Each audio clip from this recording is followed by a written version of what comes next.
Very good morning to everyone. I think our chief guest has arrived, so I request everyone to take the seats. Kindly close the door there. Please come over, take your tea, and please come. Take your seats, please. Uh, yeah. So we invite the inaugural session, Professor Sachin Kumar Sharma, our DG, to take the seat. Dr. Amrita Shaha, please come over, and Dr. Sheshadri Chari, our member governing council. The roundtable discussion today is the WTO MC 14 and with the future of trade and development cooperation.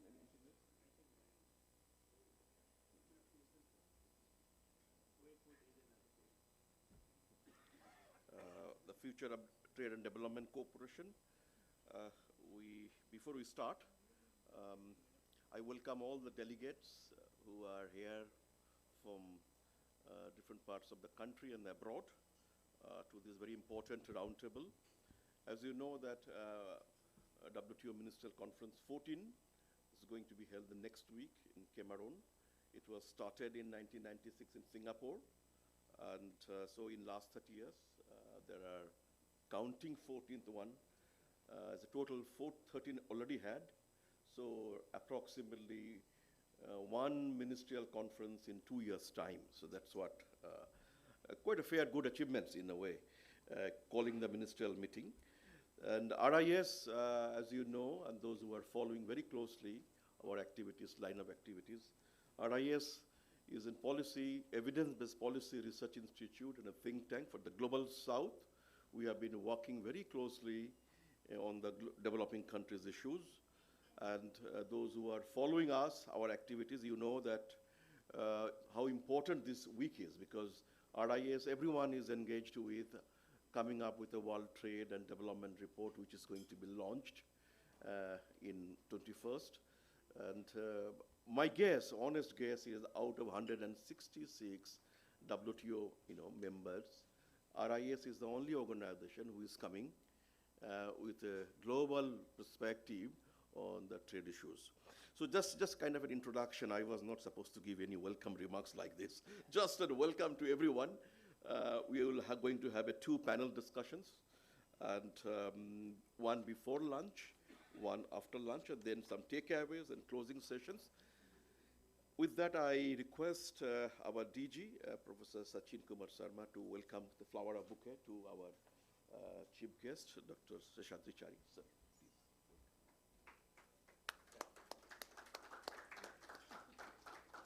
Dr. Chari is an eminent scholar. Please see his LinkedIn and social media pages. He's our governing board, governing council member. May I also request you to also welcome Amrita, Dr. Amrita Shaha.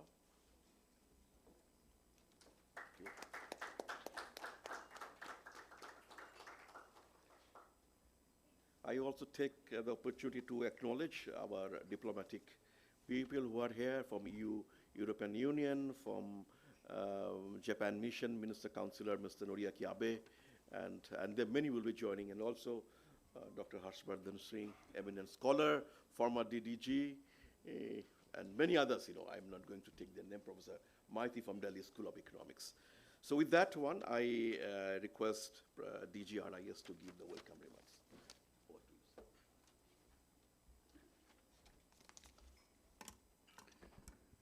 Good morning, everyone. And thank you, Professor Day, for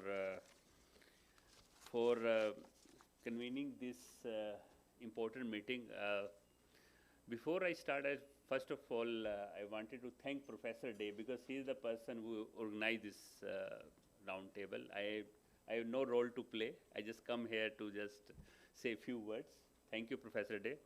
And I also would like to thank University of Sussex, Institute of Development Studies, and UK TPO for this collaboration on trade and development, and especially given the fact that we have the 14th ministerial meeting is around the corner. So thank you very much for this important event.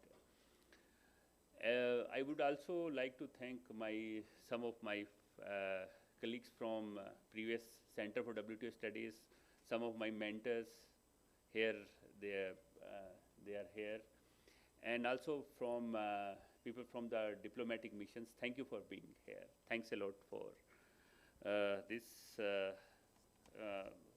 to coming to the RIS. This is also important event in terms of that we are going to sign a MOU with the University of Sussex and RIS to strengthen the collaboration. The main idea behind is that trade is very important issue at the moment, and we should thank Trump in one thing, that if you open a page any day, you will find a trade issues.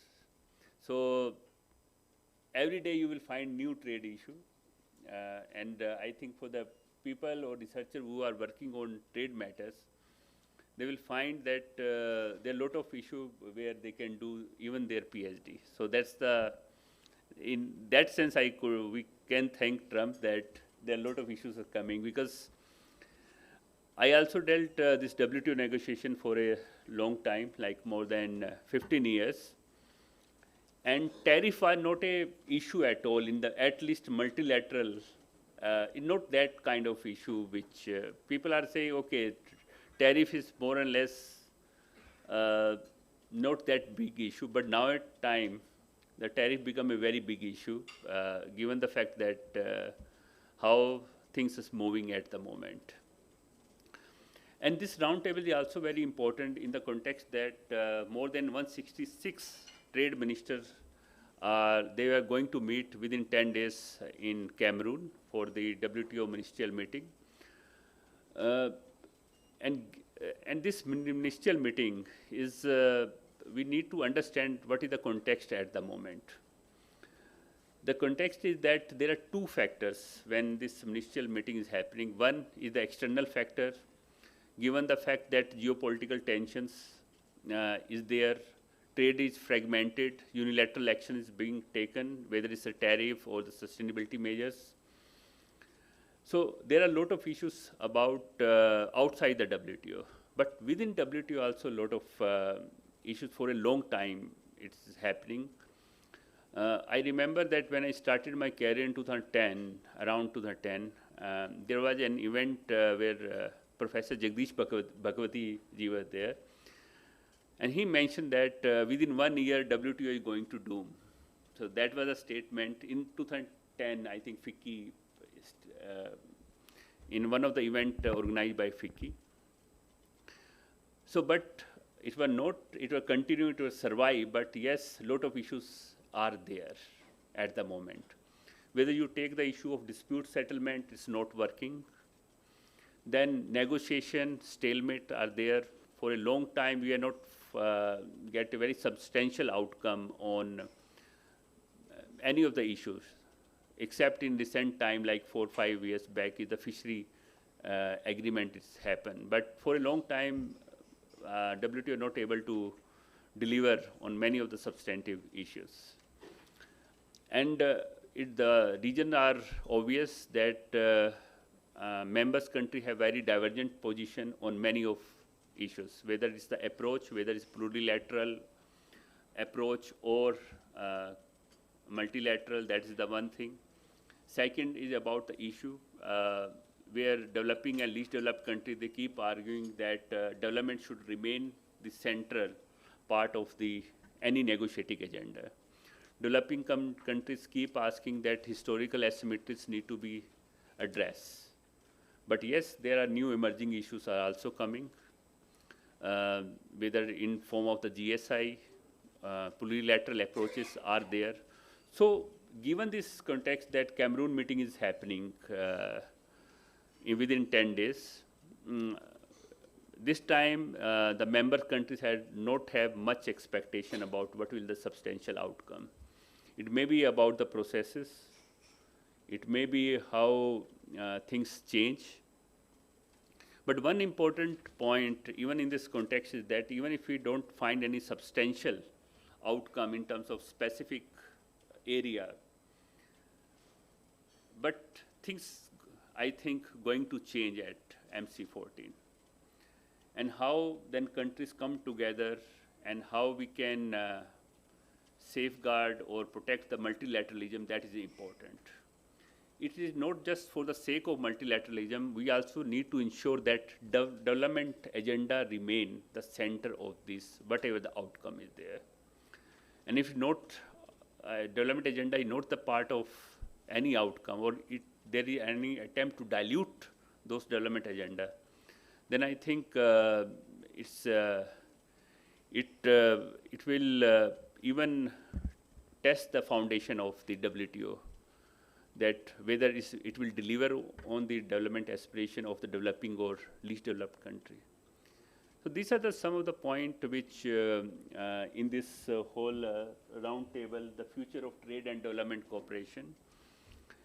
And yes, like UK is a developed country in the WTO, we are the developing country, and this is how the kind of collaboration we need. That to understand each other's sensitivity about the trade negotiation, what are the sensitivities are there, try to understand those sensitivity and move ahead with the clear idea that what we can achieve.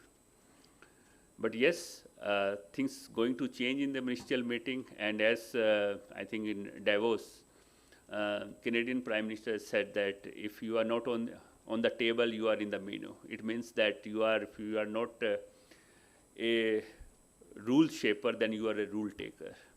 And there the coalition matters. We need to come together. We have to see that multilateralism survive. And this development cooperation need to be the center of that collaboration.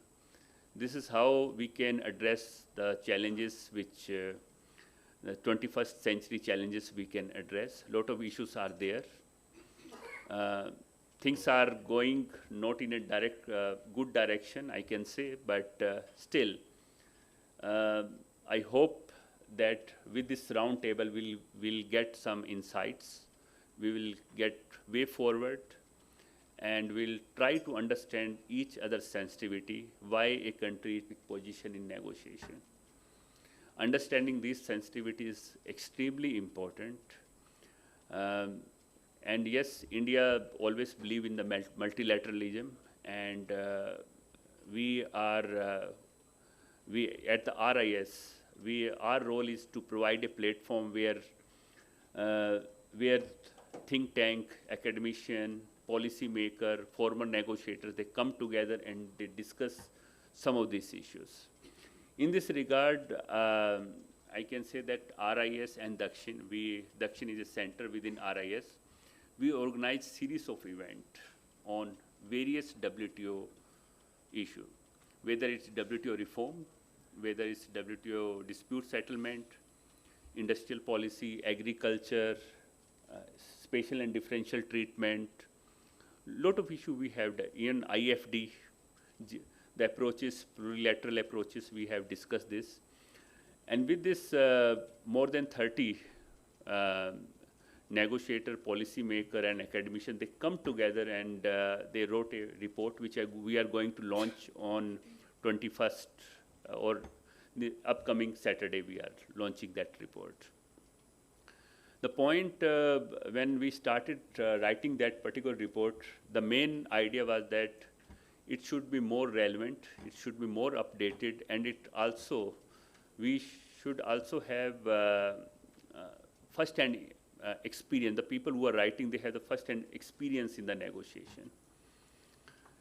And here, RIS, the role of the RIS is that the practitioner and academician, they come together, they work together. Because if academician just write, it will not, maybe you're not able to understand why the bureaucracy is taking a particular stand.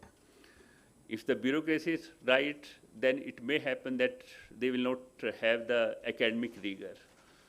So when these two, the practitioner and academician, when they come together, it would be very enriching report, and that's what we are expecting on 21st when we are going to launch RIS flagship report on on these WTO issues.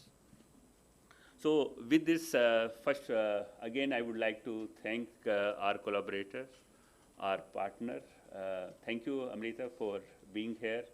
And also, once again, I thank my colleagues from RIS who are here. I'm looking forward for insightful and thought-provoking sessions. And looking forward.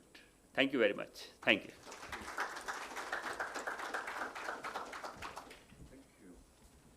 Thank you very much, Director Sir, and for such refreshing talk, opening remarks. Next, I would like to invite Amrita Shaha, Dr. Shaha, to give welcome remarks from IDS, UK TPO, and University of Sussex side. Dr. Amrita.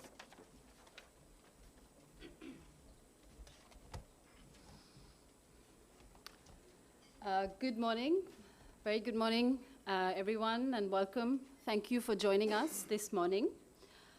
I'd like to begin by saying that there is probably no better time than today as we look to the WTO 14th Ministerial Conference happening in Cameroon. And there's no better place to discuss the future of trade and development cooperation than here in New Delhi with RIS. New Delhi has been a hub in South Asia on all matters of trade and development. And as both DG and Professor Prabir, they have given examples, New Delhi has remained a hotspot for South Asia in trade, in development cooperation. I'd like to begin by thanking RIS, Research and Information Systems for Developing Countries. It is an absolute pleasure for us at the Institute of Development Studies, IDS, as well as UK Trade Policy Observatory, University of Sussex, to be collaborating with RIS.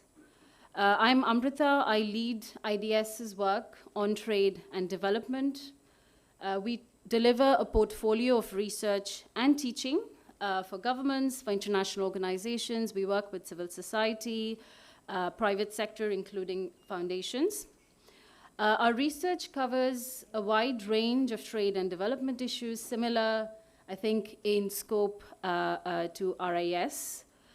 We work on issues of trade policy, trade agreements, but also the intersections of trade, gender and inclusion, trade and the environment, as well as really better understanding what is it when we talk about trade and development. What does it mean to better capture practical aspects of inclusive and sustainable trade, which are high up on the agenda of governments and international organizations worldwide. We also work with different organizations in delivering professional and capacity building trainings on inclusive trade and development. In our research and teaching at IDS, we collaborate quite closely with the UK Trade Policy Observatory. And I'm really pleased that today I'm joined with by my colleagues, Dr. Mattia Diobaldo, who is the Deputy Director of UK TPO, and Professor Samit Bhattacharya, who's the Head of Department in Economics at Sussex. As well as Mariam Zabakids, who leads the work on programs and development at IDS. IDS and UK TPO together co-lead a new trade and development program. It's called FCDO's Evidence and Innovation Program, which is delivered together with our lead implementing partners, Cadmus, as well as collaborating with ODI. We are also partners in delivering various training programs on trade. I think many of you will know that IDS and the University of Sussex has actually a long history. We've had several civil service officials from the Indian government spend time at the university for several years. And Today, we'd be, of course, happy to talk about our current programs, but what we are really excited about is taking forward some of these initiatives, collaborating with RIS, with DG and Professor Prabir De. We would be bringing our joint expertise on trade and development, but also our convening capacities for partnerships and new alliances between the UK and South Asia. Sussex and RIS have that long history on trade and capacity building, where we have brought partners together, sharing knowledge, which is really critical for trade policy. And we've worked together on interactive platforms, formerly known as TradeSift. These have been supported by FCDO, the Indian government, and other funders who actively invest and support capacity building, which is really important for knowledge, which drives discussions on multilateralism worldwide. This new initiative between IDS, RIS, and Sussex will have a solid foundation, as today we will be signing an MOU between all partners.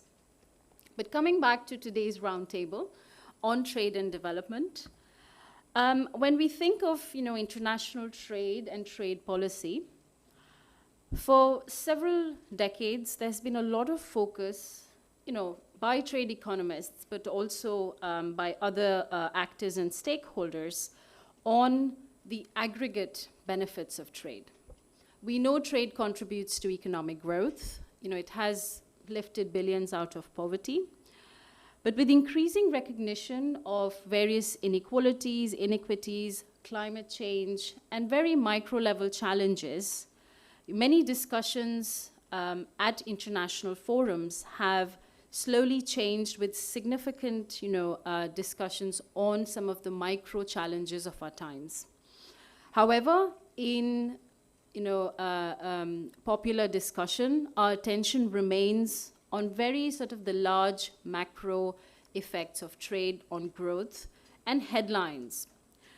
However, the stark reality is that, not all of us, so, countries, communities, groups are all average. There are certain groups, maybe marginalized communities or more vulnerable sections, which may struggle to reap the benefits of trade or even face effects from trade shocks and be difficult. It will be challenging to cope in the absence of sufficient support. And these could be, social protection mechanisms, different kinds of investments, or financing for sustainable outcomes. What is really important, and I think you will all agree, that these challenges are no longer concentrated in any specific geographies. Development is no longer an isolated issue in some countries. The major development challenges of today are global.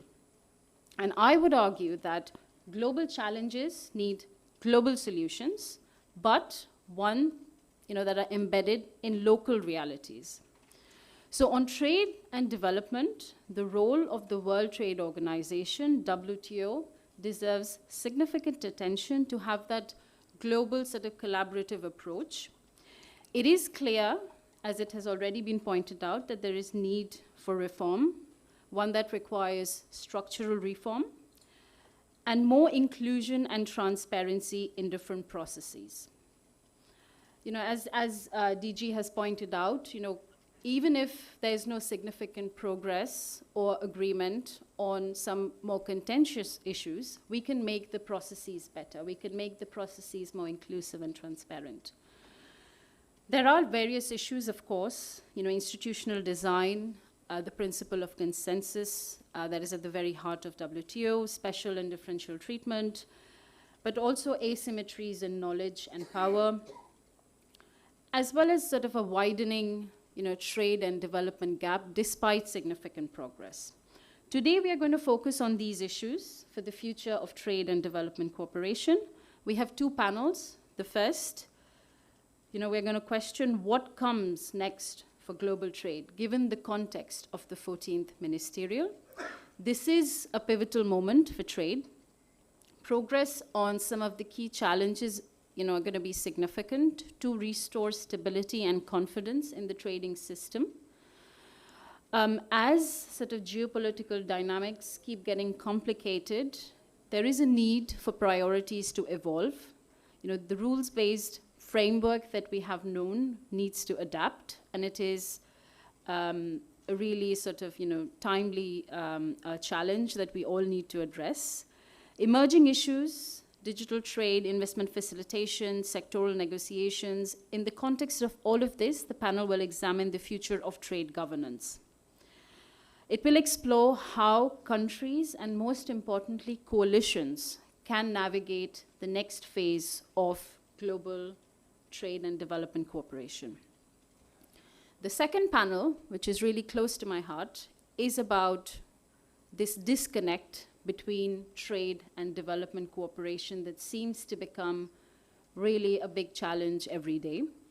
International trade has rightly been promoted as a pathway to development, yet its inclusiveness has been contested, not today, but at various points in the experience of working with trade and trade policy. Despite sort of this very growing recognition of the need to link trade with several broader development goals, be it poverty reduction, gender equality, human rights, disability inclusion, growing trade has remained a very dominant objective, but we don't want it at the expense of issues which affect people's lives. Of course, the challenges with uncertainty and turbulence present, further barriers in ensuring that trade remains inclusive. With that background, this panel will really discuss this persistent disconnect, which has changed in its, trajectory at different points in time, but what can really be the future in really considering the lived realities that, you and I, as well as different groups and communities face worldwide in engaging with trade or being affected by international trade. We all engage with international trade in different ways, right? Some of us are producers, some of us are consumers as decision makers. So how do we make sure that trade works for development? Thank you once again for being with us today, and I look forward to engaging with many of you over the course of today's discussions. And thank you, DG, and thank you, Professor Day.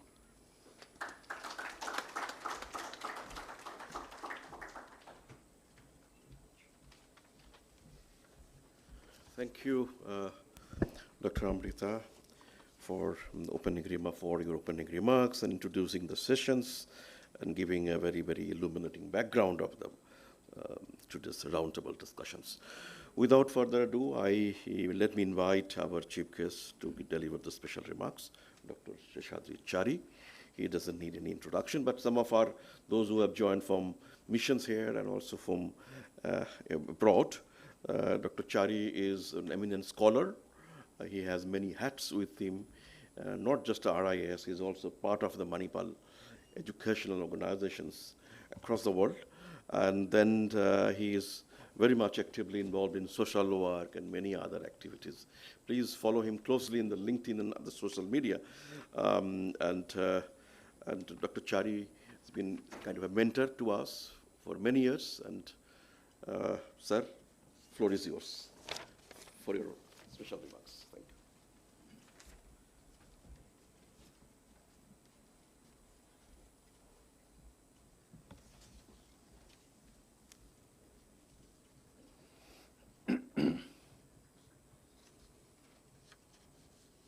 Thank you. Thank you, Professor Prabir Dey.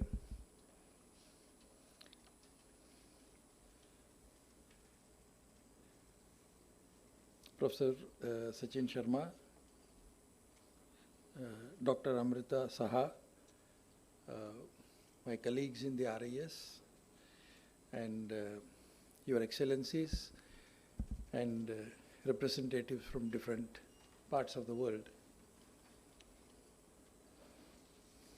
When Prabir Dey tells me that I've been a mentor for a very long number of years, you are revealing too much about my age.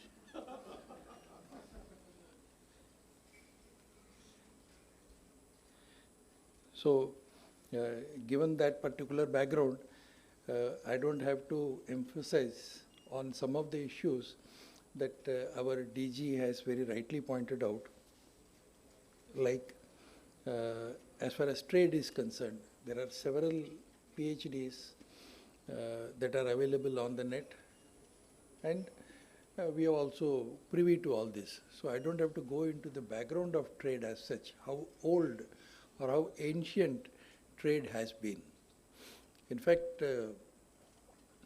we say that although the trade started as from barter to a common currency, we have traveled a long, long way.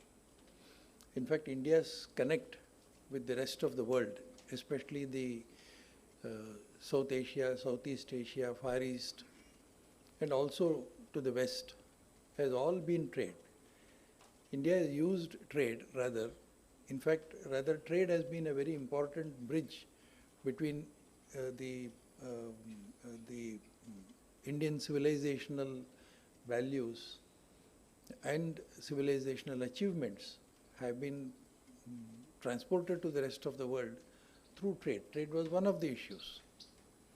But when we look at history, we also say that trade has also been one of the most important reasons for our loss of independence, loss of sovereignty. So there are enough indications and enough research on that also. Whoever ruled over India came as a trader and stayed back and remained a ruler. So what happens when a rule-based system is disturbed? How countries tend to lose independence and sovereignty if a rule-based system is not available? India is probably the best example, so I won't go into those details. Some of those issues have been pointed out already. And as our DG very rightly pointed out, RIS has been engaged with this whole idea of trade since its beginning, 40 years back. RIS started as a research and information system for developing countries 40 years back. One of the founders, in fact the founder himself, Ambassador G. Parthasarathi, was very closely connected with international trade. He was very closely connected with what today we call as Global South. But at that time the prevailing word was probably the developing world, which also included underdeveloped world. So we don't refer to any country as underdeveloped.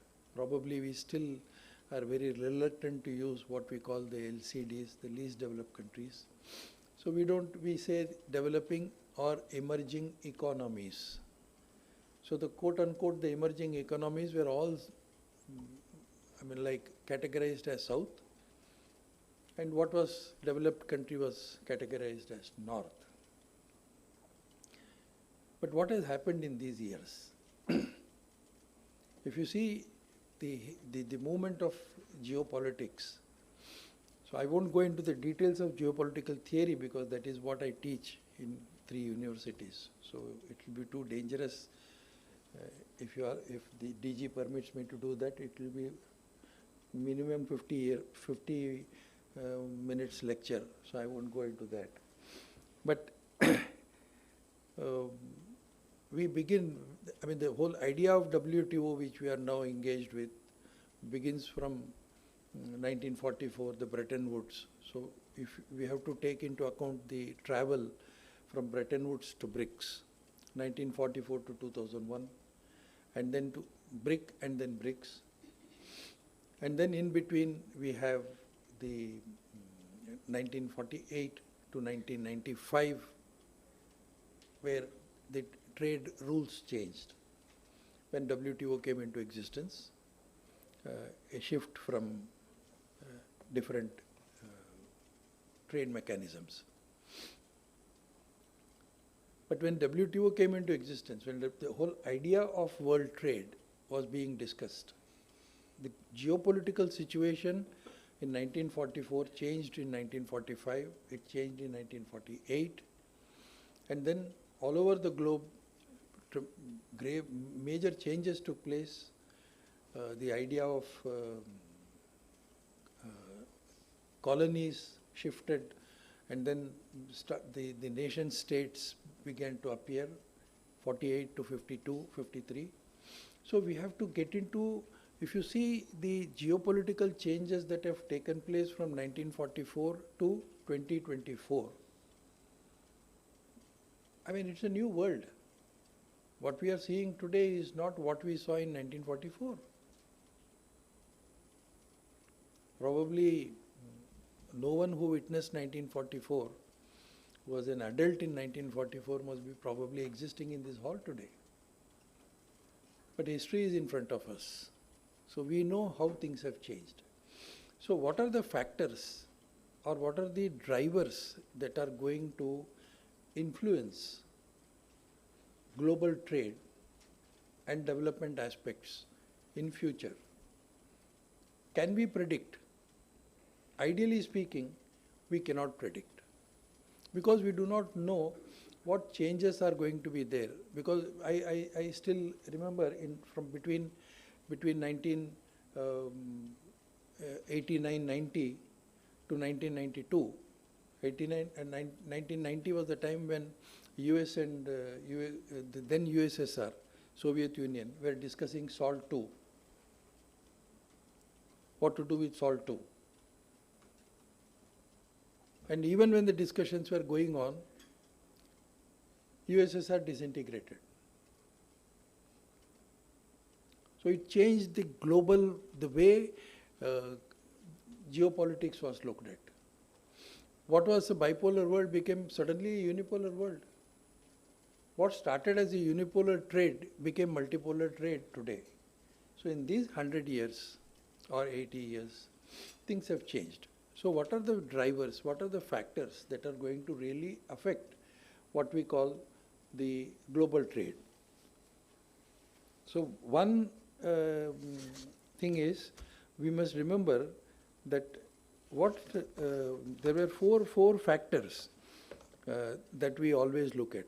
When we see WTO and the global trade rules, regulations we see, it was, pardon me saying this, but there is a narrative that exists today that many of these trade organizations and trade rules which were framed from 44 to say the 50s were heavily quote unquote West oriented. So that is because the developed North thought that it is their responsibility to care about the developed, underdeveloped or developing South.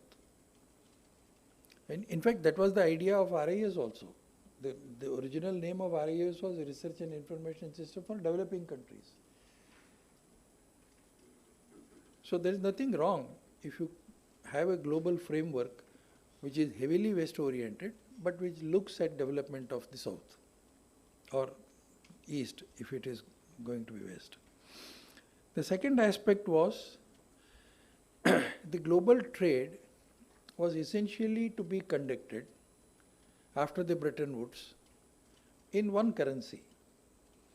So that was one currency was very important. That was the second aspect that global trade was conducted.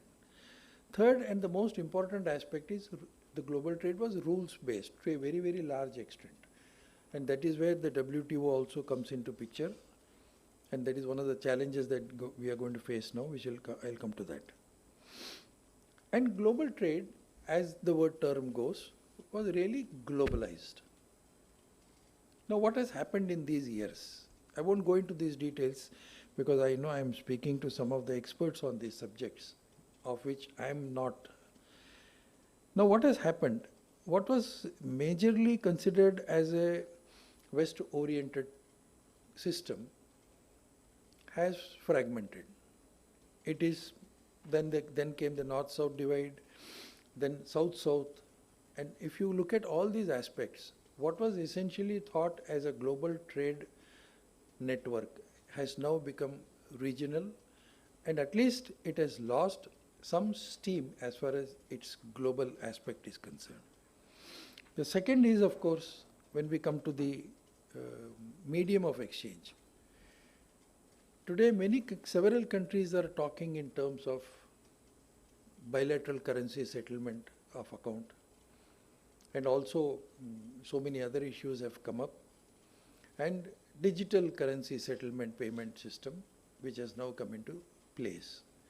So is it really going to be one currency, global currency, which is going to dominate global trade, or it's going to be different? That is another issue that WTO will have to seriously consider. The third, of course, as I said, is the fragmented global trade. That is because of the fragmentation in geopolitics. So what fragmentation of geopolitics is also affecting geoeconomics. And the fourth is, of course, instead of global trade, we are today talking of regional institutions, trade institutions. BRICS is one of them, BIMSTEC is one of them, RCEP is there, even Indo-Pacific Economic Framework. So these are some of the most important and significant regional trade blocks, which have now become rather more powerful than one single global trade architecture. So how these four elements are going to change? These are the elements that are going to be drivers of change as far as future global trade and cooperative framework is concerned. There are other issues which have been mentioned, which we will be discussing at length, are issues like the climate change and issues like digital currency, issues like supply chain and value chain mechanisms, and disruptions in these issues. Climate change, there are disruptions. Digital technology, there are disruptions. Value chain and supply chain mechanisms, there are disruptions. So we will have to look into all these aspects when we come to this. So when global leaders would be meeting to discuss the future of global trade, these are all going to be very important issues that we are going to really come up. And one important issue that we are all concerned about is the idea of TRIPS waiver debate, which has not been concluded since 2019 almost, and especially regarding the IPR. And there are several challenges that the WTO at that level is going to face. Besides what we mentioned are other issues of investment, the whole idea of national importance for national issues. I won't call it nationalism, but I would call it the issue that relates to sovereignty and the national interest first.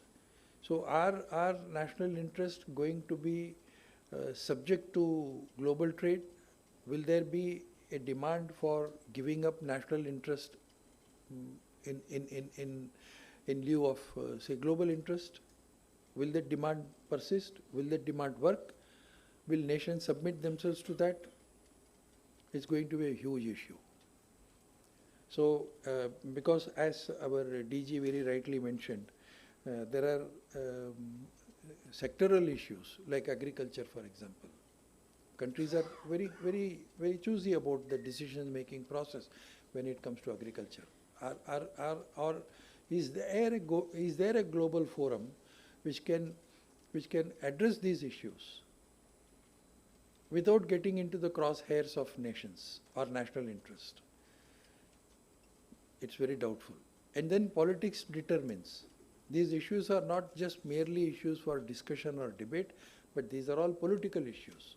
Any narrative that a political party, like say in India, can build against the government for having compromised agricultural interest for, say, a global interest of an unknown person, it badly affects politics.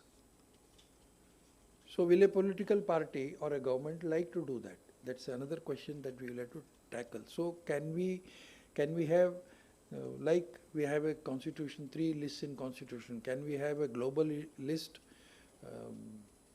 concurrent list and national list of issues? That is going to be another issue. Secondly, there are national security issues that are going to be very important as far as global trade is concerned.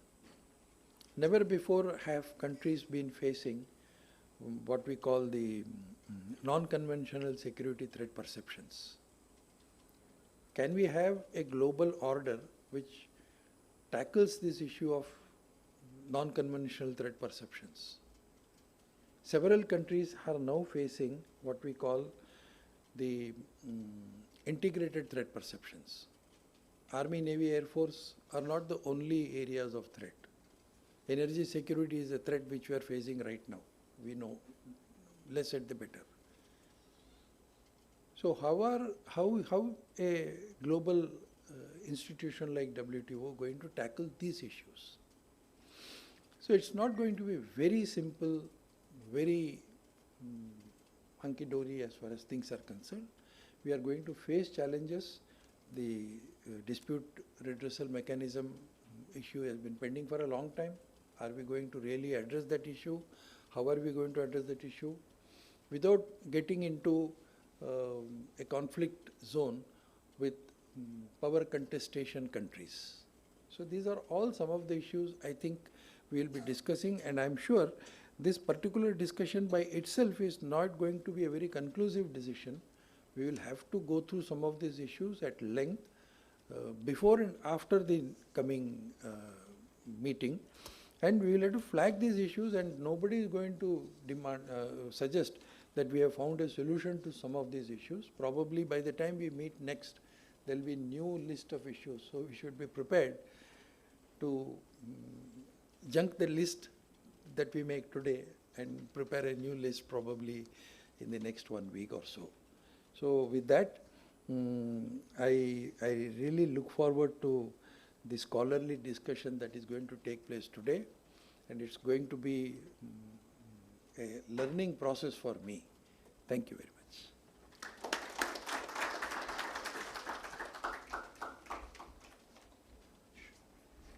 Thank you very much, sir. Our chief guest, Dr. Chari, has given in broad perspective. This is going to guide our conversation in the next 2 panels. So thank you once again, sir, for your support, guidance, and the mentoring to all of us. And so what we're going to do, I'd like to just give a vote of thanks to, in the inaugural panel, all our guests who are here, our DG, Dr. Chari, Dr. Amrita, and the guests who are sitting here. And thanks to the DG's continuous support and guidance. You know that we are just a few days left for our event coming up on the 21st. So we are heavily occupied. Even then, he allowed us to have this program. When it comes to Sussex University, when the things that come in my mind, the great Professor Alan Winter, and the professor who passed away, Jim Rollo, who actually attended our RIS events, and the Peter Holmes, Norway, related to Sherlock Holmes. And then, of course, our favorite Deepak Nair, he was the DG of IDS, and Noel Tata, the great historian, Ranjit Guha, and some of the students of Sussex University who will be joining here. And to my knowledge, there's a long list. 2 persons who communicated to us that we will be joining somewhere.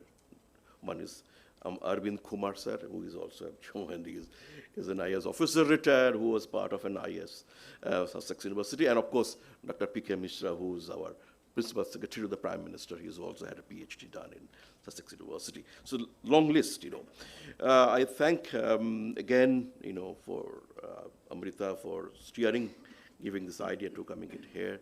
She didn't tell me that please have it in the RIS. So I said, please come to RIS. Let's have the MOU signed, which we are going to sign now. I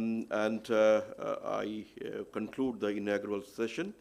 And now we move on to the signing of the MOU between RIS, IDS, Sussex Universities, and University of Sussex, not Sussex University, I get myself corrected, and then UK ITPO. So please come over and put the signatures. Sir, please continue to sit here. You don't have to. And I would also like to request Sambit Bhattacharjee to come over the dais, please, to sign the MOU.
The MOU basically telling that we will have stronger collaboration in days to come, exchange of faculty, research scholars, joint studies, events, those are the things in the MOU.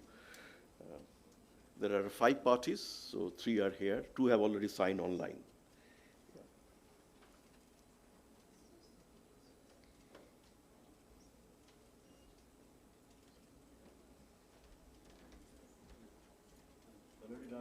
So may I request all of you to show the photograph, just one group photograph to.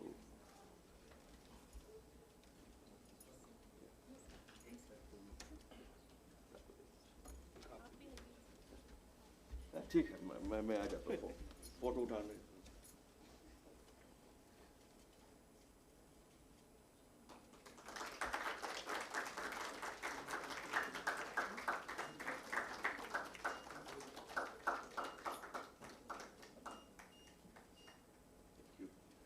I also request to give the token of appreciation for our side. Request DG to hand over to Dr. Chari.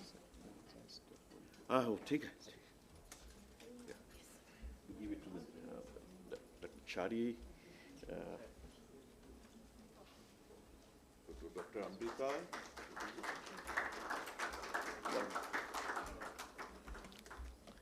To Dr. Amrita. To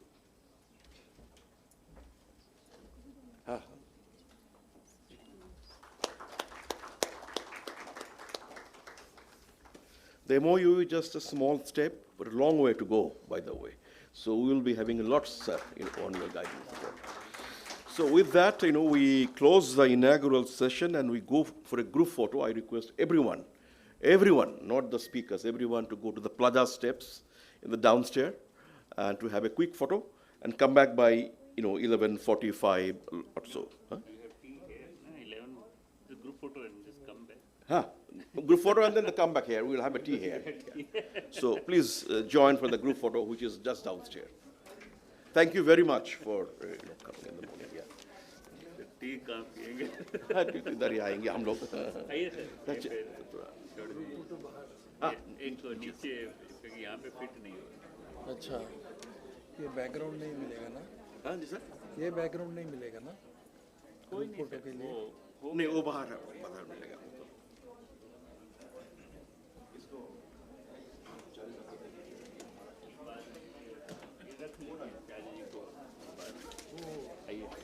हो जाएगा. ये office में रख लीजिए. सुनो, मैं आपसे मिलूंगा अभी.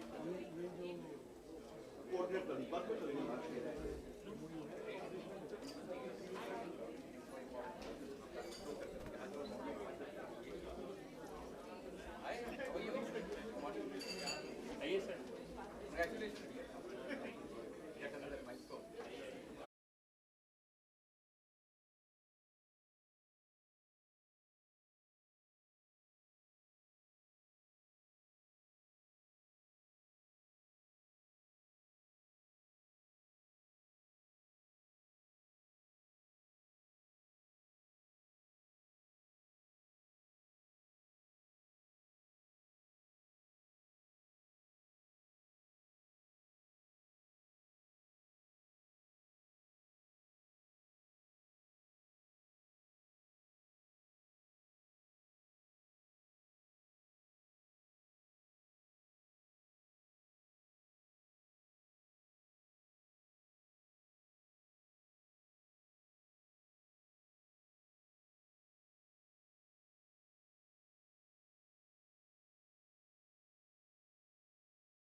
minutes time.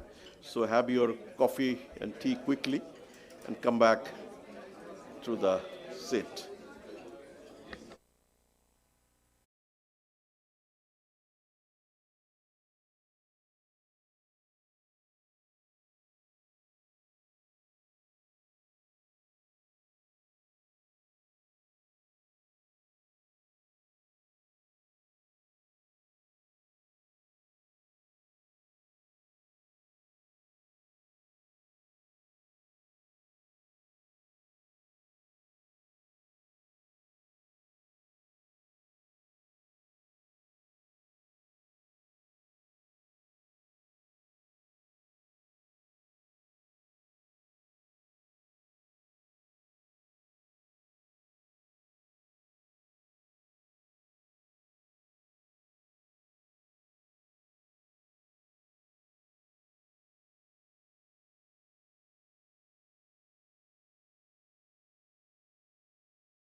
All of you to take your seat. We have to start panel 1.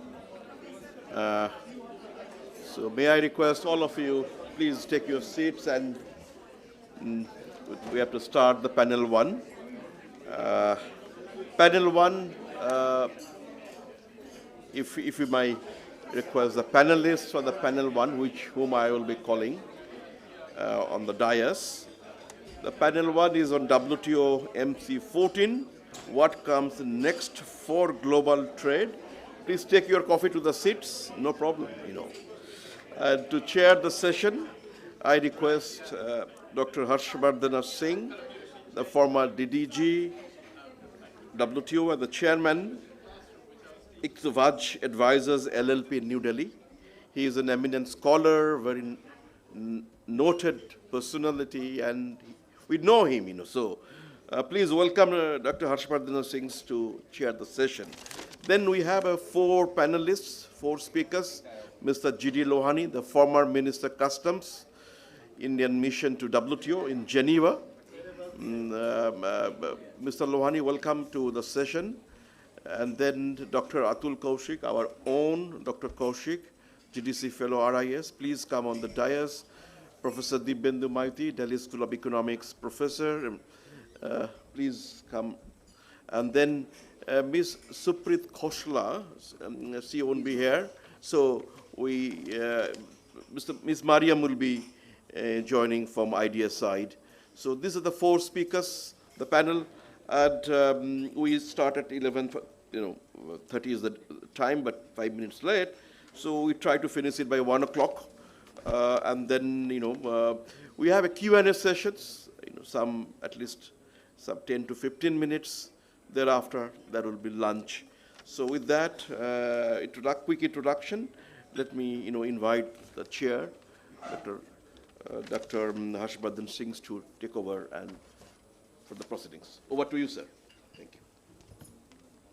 Thank you very much. Good morning, everyone. After a very stimulating and wide-ranging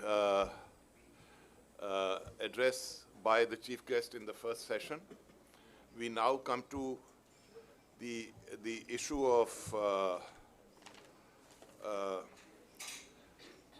WTO MC14, what comes next for global trade, but we are doing that in the context of trade and development cooperation, and I want to emphasize that because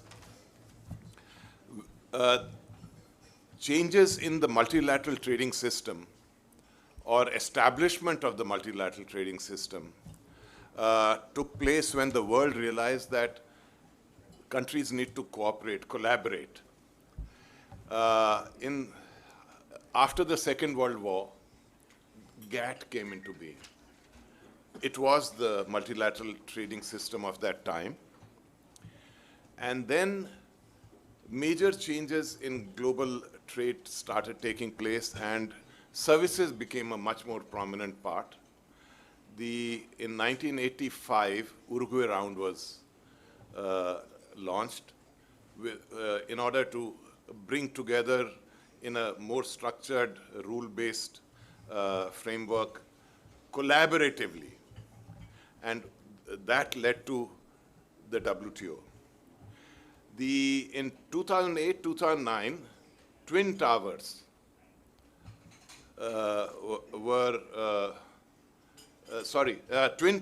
were destroyed earlier, and that gave round to another collaborative effort, the Doha Round.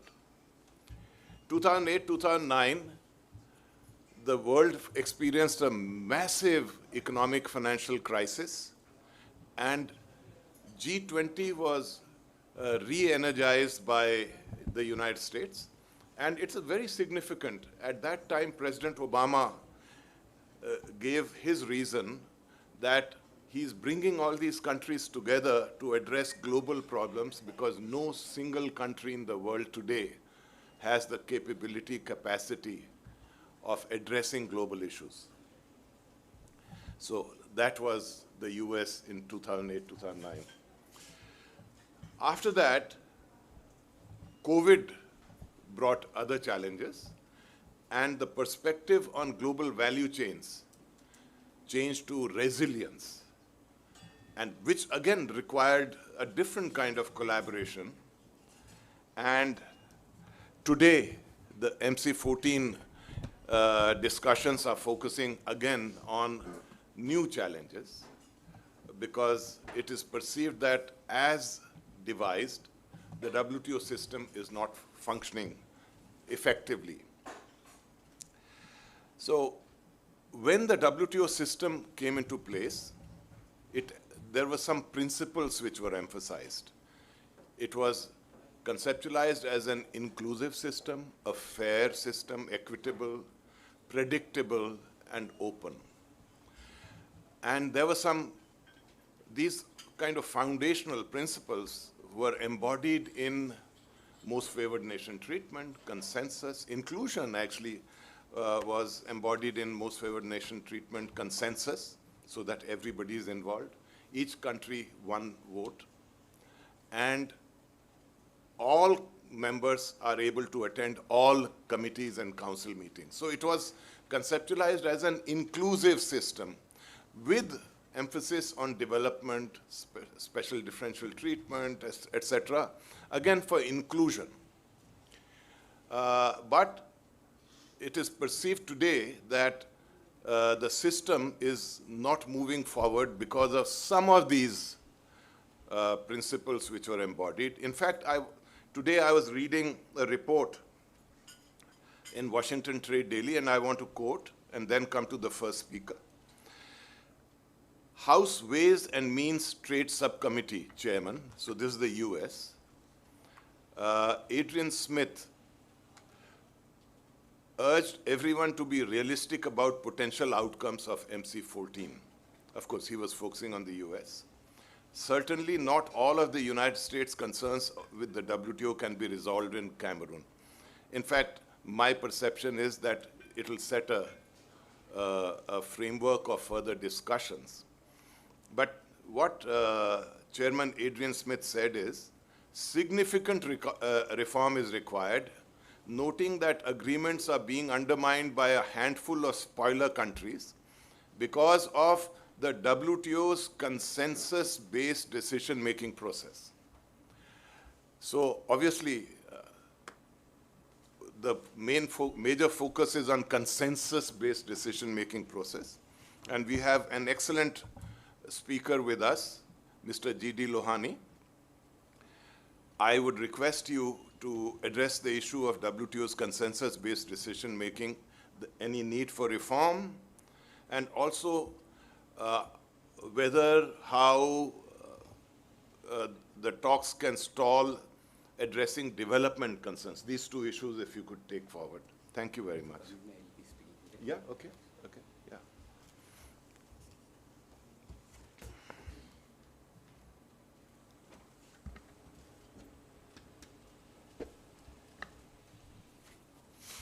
Thank you, Chair, for that opening remark, which sets the tone for our further discussions today, which are very important in the concept of MC40. But before that, I would like to thank RIS and University of Sussex for convening us here and giving us this opportunity to speak on those important issues in the context of that most important event which is going to happen in next 10 days. Now, I come from the side of practitioners. I was in PMI WTO in Geneva just few months back and have participated in these discussions which were also towards WTO reform, institutional reforms and consensus. So, my endeavor in short intervention which I'll be making would be to take you through those and how, the roadmap lies towards MC14 and post MC14. Now, Chair made in statement by the Chairman of Ways and Means Committee, US. Of course, it shows some kind of frustration, sheer frustration with the WTO, but frustration lies with all the sides. It's not that, making responsible certain countries for certain events which are happening or not happening in WTO, but also from all sides in different issues. We have example of dispute resolution, TRIPS waiver, settlements, technology transfers, where the difficulties in any discussions are coming from the developed side. Having said that, let me approach to the topic of consensus first in the decision making from the four broader elements. What are these four broader elements? One, how consensus is reflected in the rule books and what are the practices, what have been the practices in WTO and significance. Then two, what have been the debate around consensus, in other words, what have been the debates in recent years on the decision making and what it's all about. Third, what are the competing views? Obviously, there are competing views. That's why, this is a fiercely debated issues in the WTO. And then fourth, how and what lies in MC14 and beyond MC14. Now, if we say the rule book, as Chair also mentioned that, WTO is all about inclusive discussion, participation, inclusion, and common endeavor of integrating the countries who are left behind to multilateral trade, as well as giving impetus to the multilateral trade, global trade for common good, global good. Now, in the rule book, it clearly says, if we go to Article 9, that WTO shall continue the practice of decision making by consensus as was followed in GATT. Footnote thereof makes it a positive consensus, which means that member not objecting to it. So in a way, it's not that members have to agree, members have to agree, but consensus is taken in a way that no member is opposing, present and opposing. So in a way, this is treaty embedded, this is practiced, and this is how we, I mean, this is the basic foundation stone and foundation principles of WTO. That is how WTO has evolved. That is how Uruguay round discussions have evolved. And very successfully they were done. Not only that, you know, we were talking at that point of consensus, but also single undertaking. And even with difficulty, even with some kind of concerns, members agreed, which goes on to say that, you know, the kind of interest which members of WTO had in the multilateral trade framework and rule-based multilateral trade. Over a period of time, though WTO, in my view, is a quite a young organization, 3 decades is not a whole lot of time for an organization to say that, you know, we question the delivery and all that. But in the young, how do you see the WTO and how do you see what WTO has delivered? That is where the debate comes. Now, what the debate is? Debate on one side is, which is my second point, is that perhaps WTO has not been able to deliver the way it should have delivered, considering the challenges which multilateral trade is facing, the challenges which are current challenges of the present day, and maybe that WTO is stuck in past in some discussion which is going on. This is one view. And this view may be causing frustration to some. But on the other hand, the other part of the debate is that there actually is no problem with the decision making per se by consensus, and the issue lies elsewhere. Issue lies in pending past mandate, in the way delivery has not happened to the aspirations of developing country. The issue remains on the table where developing country had the interest, and certain group of members have been able to push their agenda. So then comes the structural issues. Actually, these are not relating to decision making, but the structural issues as the way negotiations are going on in the WTO. And now this issue then becomes as to what happened in last 30 years, how we have progress, and this has to be judged from what WTO has done and what was left behind. So there is a group of members who would be saying that, let's see, we have to come to the table clean, take stock, see what happened in these 30 years. If you are not able to take decision on certain issues, what was the reason? Was trust the reason? Was the reason that, you know, the issues were pending and no interest was shown, for example, in Doha, for example, the issues which are of interest to developing countries. However, the other group says, and which has some point, that if you have the membership size is growing, and it's growing now, it is 166, bringing consensus in such a diverse group that everybody will come to the same page, even with different background and all that, then reaching to the consensus is difficult. And most of the new members who are joining are developing countries and LDCs, so developing country and LDCs' voice becoming stronger, their interests are becoming stronger, because developed countries were there and they are there. So as a ratio, developing countries' ratios are increasing in WTO, so this is one of the problem. But having said that, you know, whether consensus could be compromised, whether consensus, can we live without consensus? So this is the crux of the issue. Now consensus principle actually has ensured inclusion, has ensured that developing country become part of WTO so that their voice is heard. It's give you every sovereign a voice. And when these issues were discussed, the argument which was there was that nobody is actually questioning the consensus principle. Consensus principle is actually there and lies at the foundation of the WTO and its legitimacy and inclusivity.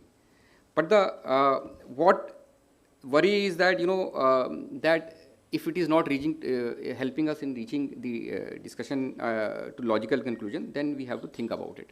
Now, what is this thinking about is that, you know, you can have some kind of flexibilities, you can have some kind of responsible consensus.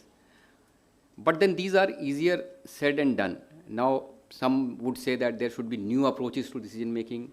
If all members cannot come together, then they can have an approach where those members who wants to discuss certain issues, they can approach those discussions through bilateral approach. But these are not easy because actually legal rights and obligations in trade, international trade, are very significant. Whatever way you approach to the topic, these are affected, and these are severely affected. Now, somebody may argue that GSI is one approach where interested parties are coming and they can negotiate. But can it be argued that this is not hampering the right and obligations of other members? These are not important topics? Obviously, next speaker would be speaking on this, but and therefore I will not dwell into that. In this background, in last 1 year, significant discussions have happened in WTO under the pillar of WTO reform discussion, which becomes the central pillar of when we approach to MC14, and we would see most of the discussions in MC14 revolving around reform discussion. And under reform discussion, consensus would be the pillar to discuss. Of course, there are development and level playing field and all. Now, developing countries' view has been that there are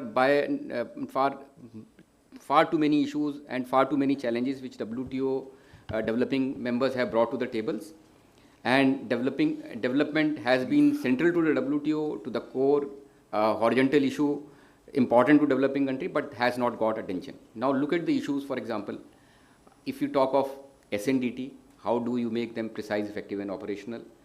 Policy space, technology transfer, digital divide, trade finance, food security, trigger ready mechanism, TRIPS waiver, TRIPS flexibilities, streams and all. There are a number of issues which are there on the table from development perspective, but they are languishing on the table. Mr. Lohani, just a few more minutes. Yes, thank you so much. So, in this background, these discussions are approaching in MC14. Now, the the division are deep and views are very diverse. So, as we see in MC14, what we could expect, ministers to take note of what discussions have happened and give a roadmap, and based on that roadmap, these discussions could follow in MC14. Whatever discussion happen or over the principle like consensus would be difficult and require time, discussion and long lasting. And of course, therefore, this discussion required time, and this discussion would require certain space, and this would be the key in the forthcoming MC14. And as a part of this reform discussion, development would also take the center stage, as far too many issues are pending. Therefore, we are going to see a very critical MC, which may not see any significant decision, but which may definitely see a path for future discussion in WTO, which will decide the future of WTO in coming years. Thank you so much. May I ask a question? Do you want to answer questions from there or here? It's okay. Better. Yeah. Better here.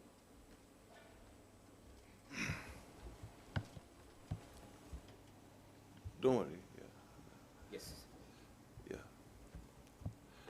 So, thank you for the wide perspective, wide-ranging issues you've mentioned. But as far as consensus is concerned, one concern which is expressed by EU, US, and several others, and consensus is important, crucial for inclusion. So we have these two aspects.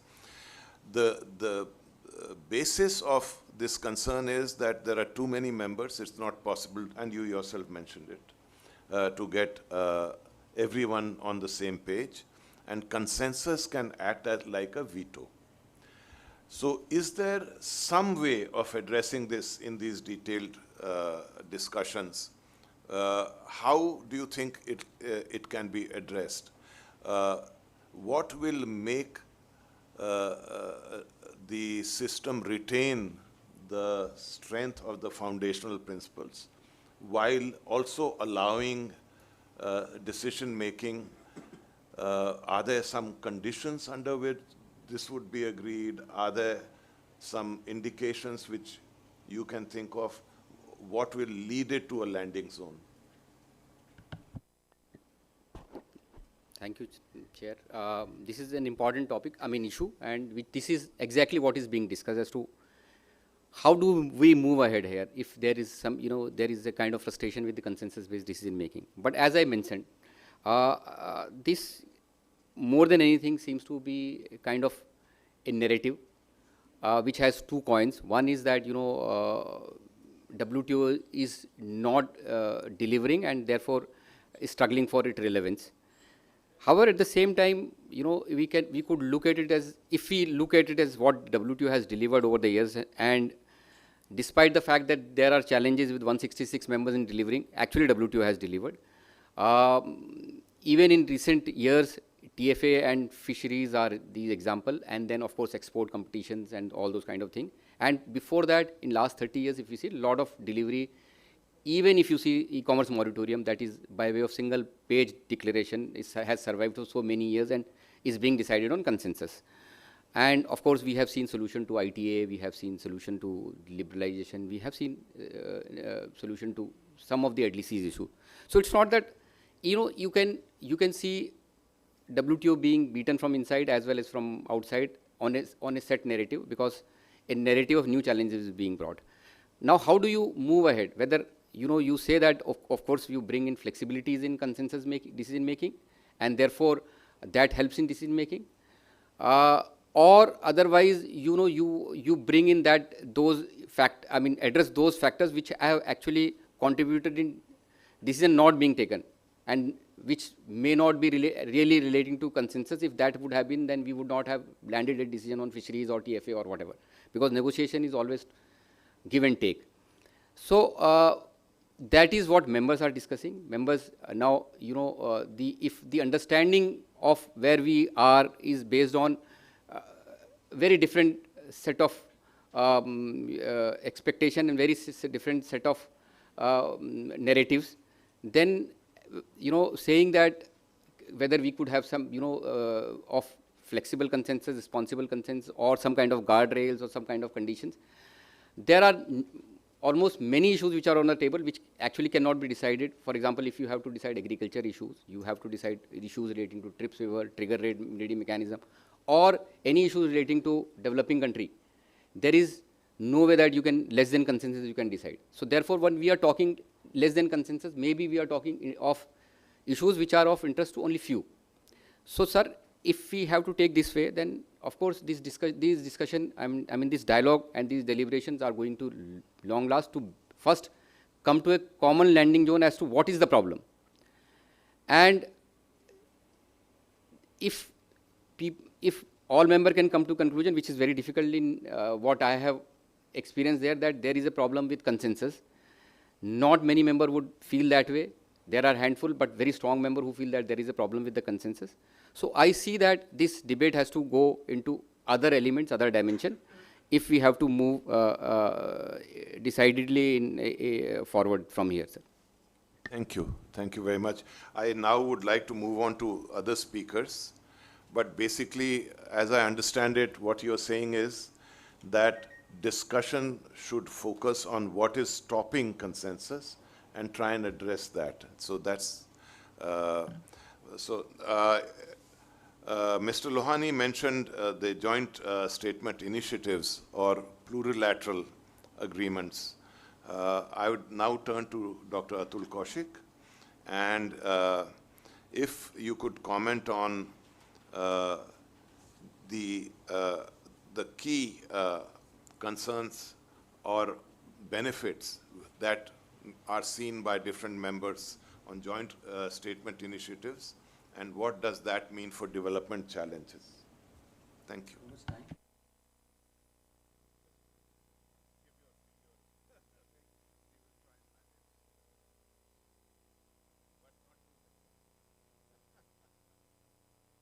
Thank you, Chair. Thank you, RIS, and most importantly, thank you, Sussex and IDS, for convening this and for inviting me. So, Chair, I will answer the question, I'll attempt an answer to the question that you put to me, but let me put a context to the question itself by beginning with what you began. in your introductory remarks on some foundational principles. So you talked about inclusion, you talked about fairness.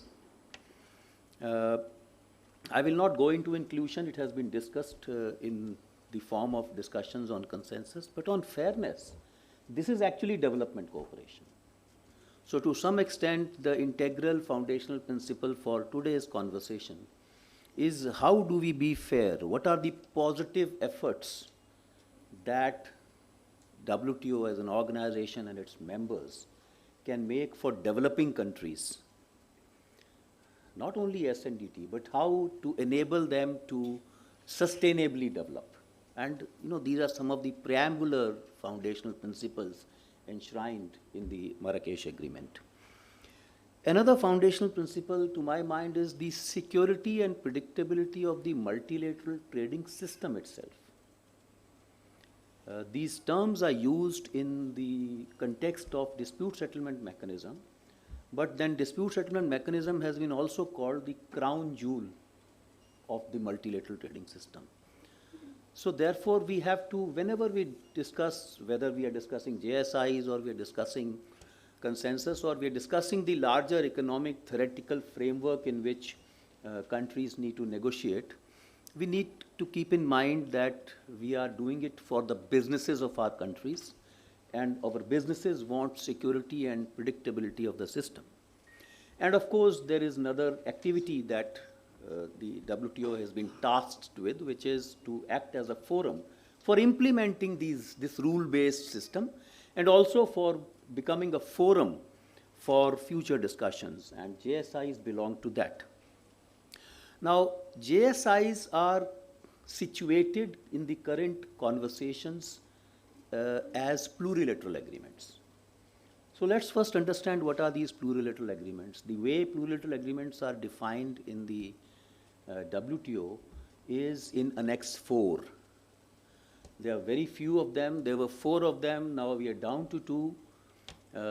And these are agreements which are amongst less than all WTO members and without MFN treatment for the rest of the membership.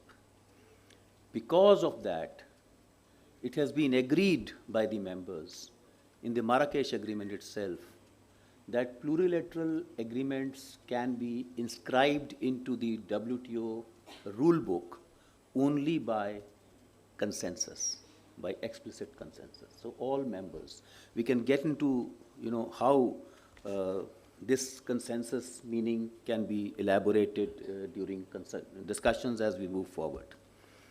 Now, the US has a proposal on plurilaterals.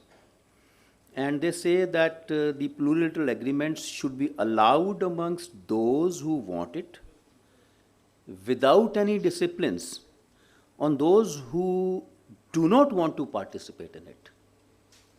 The EU and UK say something quite similar. They have some other add-ons which can be discussed, the difference between consensus, unanimity, and the way that you can graduate to a plurilateral agreement inside the WTO acquis. But largely the same kind of conversation would emerge from these 3 proposals from the votaries of inscribing more plurilateral agreements into the WTO acquis. And these, the way that this is attempted to be inserted has an impact on those foundational principles that the chair talked about, that I elaborated a little bit. First of all, these plurilateral agreements would undermine the predictability of the multilateral trading system. Secondly, they would also undermine the inclusivity, the inclusion, since some and not all the members can do things differently from the rest of the membership, irrespective of what is the impact on the rest of the membership. They will not participate, therefore they will not take any obligations is one thing to say. But whether non-participation entails another adverse impact in terms of their trade relations amongst the larger membership is another point, and that point is missed in the discussion on this proposal. This also eliminates the possibility of balance and trade-offs that are a part of the negotiating activity that the WTO membership is mandated to undertake in terms of future work. And this again is a development issue and therefore requires development cooperation. In order for agreements that are inscribed into the WTO to remain durable, these trade-offs and this balance is essential.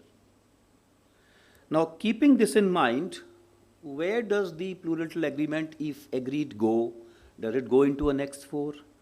Do you have other examples? The Information Technology Agreement, for example, was inscribed to by less than full membership, but it is available on an MFN basis to the entire membership. So the potential adverse impact has been minimized, if at all it exists. Is that the way to go? And this is the context in which we have to look at the joint statement initiatives. There are currently only 2 joint statement initiatives which have proposals for inscription into the WTO acquis. There are others who call themselves joint initiatives or who call themselves proposals of a collection of WTO membership, such as those on sustainability. There were 2 other joint statement initiatives, one of which has already been implemented on domestic regulations on services and the other on small and medium enterprises is still at the conversation stage. So let's focus on just the 2 GSIs, the one on investment facilitation. Dr. Kaushik, a few minutes more. Okay. And then we'll have a question. Right. And the other on e-commerce. On investment facilitation for development, the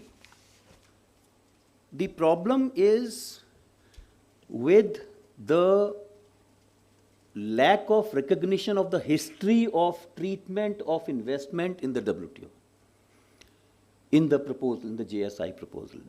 Investment was treated as a topic of discussion in a working group, and it was decided after a number of years of conversations that it is not required because it is not a trade issue. Even then, the JSI has certain, they have a proposal, and that proposal has an enterprise-oriented definition, but it does not include the developmental dimensions. For example, movement of business persons is not included.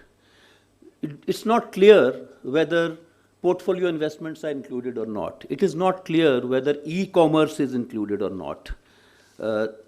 There is nothing to say whether the home state of an investment also has an obligation in terms of facilitating outward investments.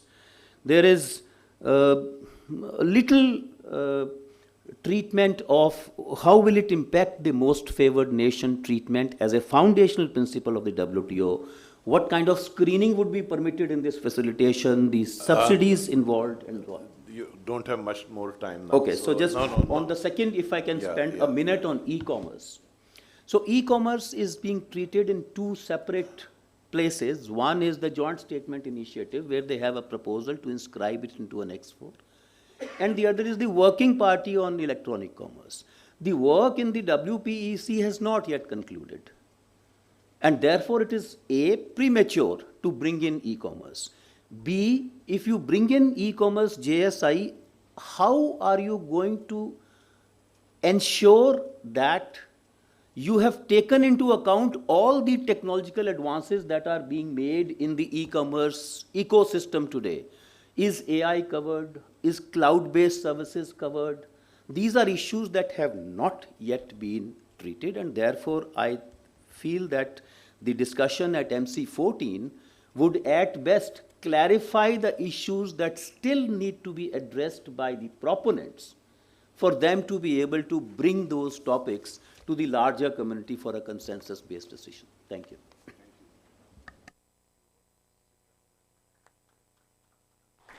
Thank you very much.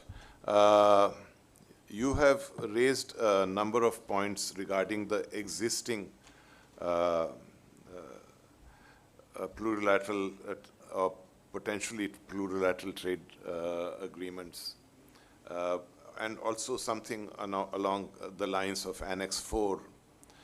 One of the views is that if any such plurilateral initiatives has a large number of members agreeing with whatever is there within the potential agreement, it would seem that such an agreement has a good basis to be considered as part of the system. What would you say to that? And are there any conditions similar to, say, consensus, which could make it acceptable to others? Or is there a need to amend Annex 4 criteria itself? Because today plurilaterals are in Annex 4, but plurilaterals could be outside Annex 4, more multilateral. So these are 2-3 concerns I would like you to address. Yeah, no, thank you for this follow-up. So this is important because you say what is acceptable to the system, and when we say system, we actually are talking about all the 166. We're not talking of the proponents alone. So there are implications for the non-proponents which have to be addressed. How do you address them? One example I gave was that in case of where you have tariff related commitments or obligations, the non-proponents or non-members of the JSI may not take those obligations, but the proponents may take those obligations, and they can inscribe them in their respective schedules. ITA is an example I gave. The other is if there are regulatory issues involved which are not only resolvable by inscription into your schedules, then there is one way of it is the way the Uruguay Round treated the services agreement. They went bottom up. They enabled those who were willing to take certain obligations to take those obligations and bring the entire committee of nations together rather than a subset of the WTO membership. The third is, even if you want to have a subset of membership, what are the adverse implications and to what extent can some guardrails defend the impact which can be adverse to the non-members? And we can talk about the guardrails maybe because that will take a lot of time to discuss. But I think the WTO membership at the moment is not focusing on guardrails because the proponents have created a narrative around the need for a coalition of the willing. And to my mind, listening to what implications the consensus discussion can lead to, a coalition of the willing can actually disrupt and even destroy the system, as you call it. So do you want to destroy the system, or you can permit these people to go outside the system and have an agreement amongst themselves, an agreement outside the WTO? There are several such regional or other areas, other forums in which such initiatives have been taken, and let those be the way forward until we come to a time where the entire membership's concerns with or without guardrails have been addressed. Thank you. One particular thought, rather, I'll come up with 2 quick questions to you. One is that if people are going to take agreements outside the WTO, then WTO will be seen as not relevant at all. So that if you want to continue with a multilateral trade system, then that is not a relevant solution for even the medium term, leave alone, because there is a lot of frustration in the WTO system.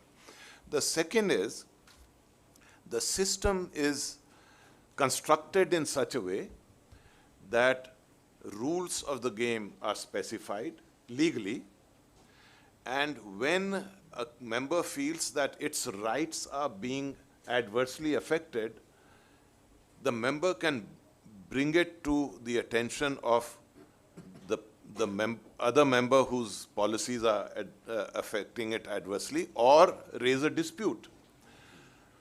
When you are part of Annex 4 and you change the agreement within Annex 4, and if that adversely affects the rights of non-members, in some sense, are you creating a non-level playing field in such a way that the foundational principle of addressing concerns is not available to you? And if so, how do you address it? Yeah, so both are very important questions. The first about frustration. Of course, there is frustration. There is frustration from developing No, I'm countries. making a different point. The point is you take an agreement outside the WTO, Yeah. then you are saying, okay, for these issues, 10 issues maybe over time, WTO is not the relevant forum. So- And that will just sideline WTO. Yeah, so what you're saying is that the raison d'etre of WTO will be frustrated if you take them outside. The Raison d'etre, the reason for existence No, of WTO I'm will not be using the taken. word frustrate. I'm saying it will completely become meaningless over time if you can't have an agreement in WTO. So today it is not that there are not activities that are happening in the trade ecosystem which are going beyond the existing rule-based system in the WTO. In spite of that, in spite of all these disruptions, some people say 72%, some people say 80% of the global trade is on the WTO rules basis, on MFN basis. So why is it that despite these disruptions, the WTO still is the default option for most of the traders and businesses to conduct their activities?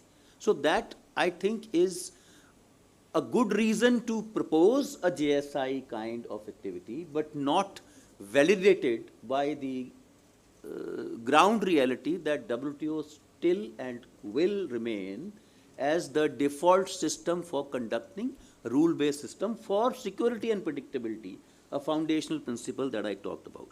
On the rules of game and discussion with the other members and not being able to discuss with non-members or non-members not being able to discuss with members of GSIs, I think the answer lies in your question itself. Yes, we have a dysfunctional dispute settlement mechanism today, but if we were wanting to resolve disputes at a political, diplomatic, or bilateral level, that can happen within as well as outside the WTO. You do not probably have the same force of a forum, of a committee or a council of the WTO to discuss this in an Annex 4 situation, for example.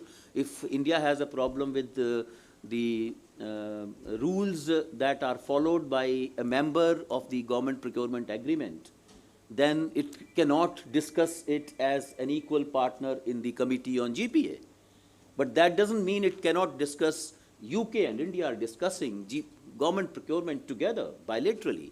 So this can continue to be discussed at various levels, at political, at diplomatic, without undermining the existing efficacy of the WTO. My thought is that you do undermine the efficacy, but we'll take that later. Now I want to request Professor Dibyendu Maiti, and my request to you is that trade policies are growth enhancing, but development also includes the perspective of distribution of income, looking at those which are excluded by the growth process, or even inequalities. So how do you think initiatives in the multilateral trading system could be combined in terms of both growth and supplementing it with the development perspective of the system, which has been emphasized in the chapeau of the Marrakesh Trade Agreement itself. So let me thank the organizer for giving me opportunity to speak in this occasion. I'll try to confine within 5 to 7 minutes. Will touch upon the question that can be given to me.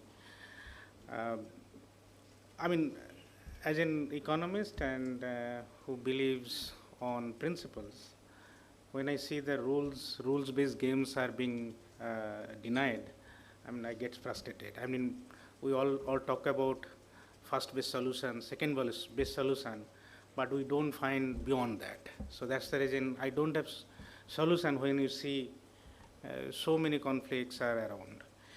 Now, before I come to that questions, I need to say one of the two things we may not have realized to that extent significantly. First of all, now, if you look at any rule to be framed based on the development, then it doesn't rest only on the developing country. So look at the unemployment is actually thriving in US. Look at, let's say, the refugees also being roaming around the European countries. So they need also the development perspectives. So the broader consensus that we have that the negotiation should be based on the country as a singular concept is no longer there. Because the fact is that, we realize that the trade, we thought that, trade may have uniform impact in the country as a whole, which is not actually happening. And if you look at the last 30 years experiences, impact of the trade happens to be unequal. And as a result, even if the developing countries, there are unequal gains taking place. So, and now, so many conflicts are there, I fails to recognize this importance. Now, where from we actually start? So when you are trying to see and build some kind of negotiations, we have to start from somewhere. Now, credibility to some extent, WTO as a multilateral organization has been bit lost. But we have to realize that the way the bilateral games are taking place, this cannot give the solutions. Because let's take an example. India is actually having a mother of deals with the UA. The moment, let's say, US come up with something else, then the gain, bilateral gain that we had thought of would be distorted. And that is how it is actually taking place. So that's the reason how the bilateral games between two countries cannot work effectively. It has to be based on multilateral organizations, and that's the reason why the WTO, as a multilateral organization, setting a few uniform rules and build their credibility is very much important. And you cannot actually rest on the regional blocks to solve the problem, because the moment you let them to solve the problem, they have their own conflict. See, all kind of regional conflicts within the regions are coming because we are relying more on the region block to solve the problem. That cannot actually solve the problem. So where from we start? I see we have to come to consensus on at least the two broad issues to be picked in first. One, definitely the environment. And now environment is also not to be considered as a tools for the development, rather it should also consider the growth enhancing. Because let's say, the way we are actually emitting carbon emissions, it is actually affecting all the countries, our productivity, workers' productivity, productivity of the ecology, everything is getting deteriorated. We are aiming for, let's say, Viksit Bharat, let's say 7% growth can be achieved, but that 7% growth cannot be achieved because each degree temperature, each decade is going to reduce your growth by some percentage. And now this is hurting everyone. Even if you, let's say, block your country, bring some protections, that cannot solve the problem. Because those who will be actually produced within the country, can you ensure that they will be also not emitting carbon emissions in that? So that means within your country, and you are actually, letting present generation to grow at the cost of future generations. So we have to bring some kind of global consensus to come into the floor and resolve something and build your credibility, then you come to the next set of more complex issues. So the climate definitely is one of them. Of course, let's say European has come up with CBAM, carbon border adjustment tax. Do you think that could also solve the problem? Rather, let's say, if we impose carbon tariff, so that may also increase the cost of production, that would further deteriorate the problem. Now, rather, we have to really see, bringing this kind of adjustment, how can you actually build a system so that the technology gets transferred from one country to developing country. Let's say we have a developing country where we don't have much technological expertise. We need to definitely rely on that, and we have to find a mechanism to have a technology transfer. One mechanism, let's say, I mean, of course, some of our students are also trying to explore. Let's say, can we really give an incentive to the consumer to buy green product? Let's say if I sell you a product and having same nutritious values, now if I say that the one is emitting 0 carbons, another is 5 carbon. Being a consumer, will you be willing to pay more to the goods that are emitting 0 carbons? So that kind of consensus. Just some more time. Yeah, I'll do. So this is definitely broad issues, and at the same time, you know, I mean, environmental issues has to be first to be considered in this context, and second thing, that when you talk about gains from trade, you know, what are you going to cash on? Are you building on the comparative advantage, or will you build on the competition? Because no one not talking about the competitions. The fact is that now in the complex world, all the conceptual framework that we actually build, let's say primitive, are based on either perfect competition or monopolistic competitions, who only talk about either competitive advantage or competitions. And we have to really realize that the world is more complex, and where few players are dictating the world trade, and here those kind of models of framework are redundant. And from there we have to start, how can you really regulate the market power, some of the few players working in that team. And I'll end with that, and there is the problem lies. We are talking about the rules. Let's say if anyone defecting the rule, then is there any mechanism of punishment? How are we going to punish? Let's say I'm free to defect the rules. Then what is the mechanism to force you to follow the rule? There is none, and that is the problem that we have to find. One more minute. Yeah, we have to find best way to find an institutions where the rule could also be enforced. Without that, whatever negotiation you may have laundry list to discuss, none of them would be effective if we don't find a better institution to enforce them. I'll stop here. Thank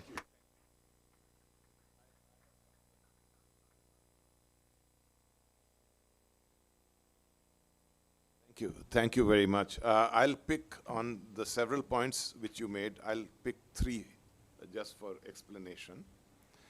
One is enforcement of rules, which means that one must have a rules-based system. In fact, that is the crux of the problem which WTO is facing. And that is the crux of the problem which Ministerial Conference in Cameroon will be discussing. So that's a long-term thing. But you talked about technology transfer. Now, technology transfer, people have tried to make efforts within the WTO system, but technology transfer actually happens, and it's covered under the IPR, TRIPS agreement, etc., happens between private firms. But at the same time, there was an initiative under WIPO, World Intellectual Property Organization, of having open patents, etc., green patents, made available more easily, especially if the research has been conducted using government money. So that brings me to partnership between the WTO system and other institutions in order to focus on development initiatives. One is focusing on development initiatives within the rules of WTO. One is enhancing complementarity. Is that an idea which you think could work, and if so, how?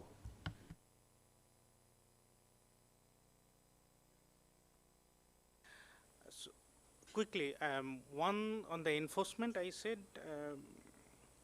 No, enforcement is not working in WTO.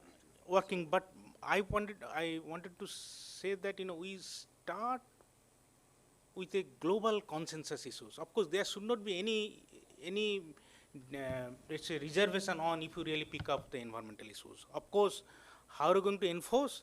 That has to be definitely considered, but that some kind of enforcement mechanisms. We have come to an agreement with the Paris consensus, and how best the Paris consensus is going to be implemented, and the institution who is going to observe that and implement has to be really strengthened, and WTO has some role to that. This is one. This kind of thing I'm talking about.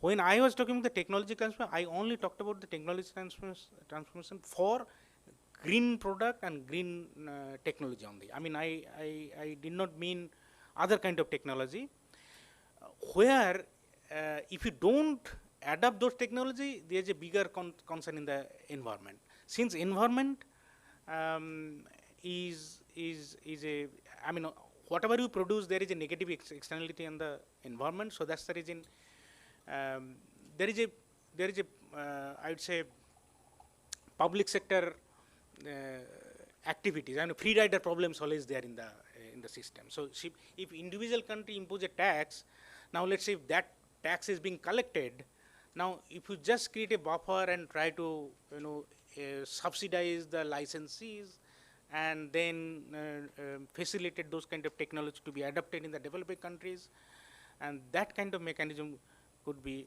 definitely thought. And since tax should be imposed on the carbon emission, and who is going to take that?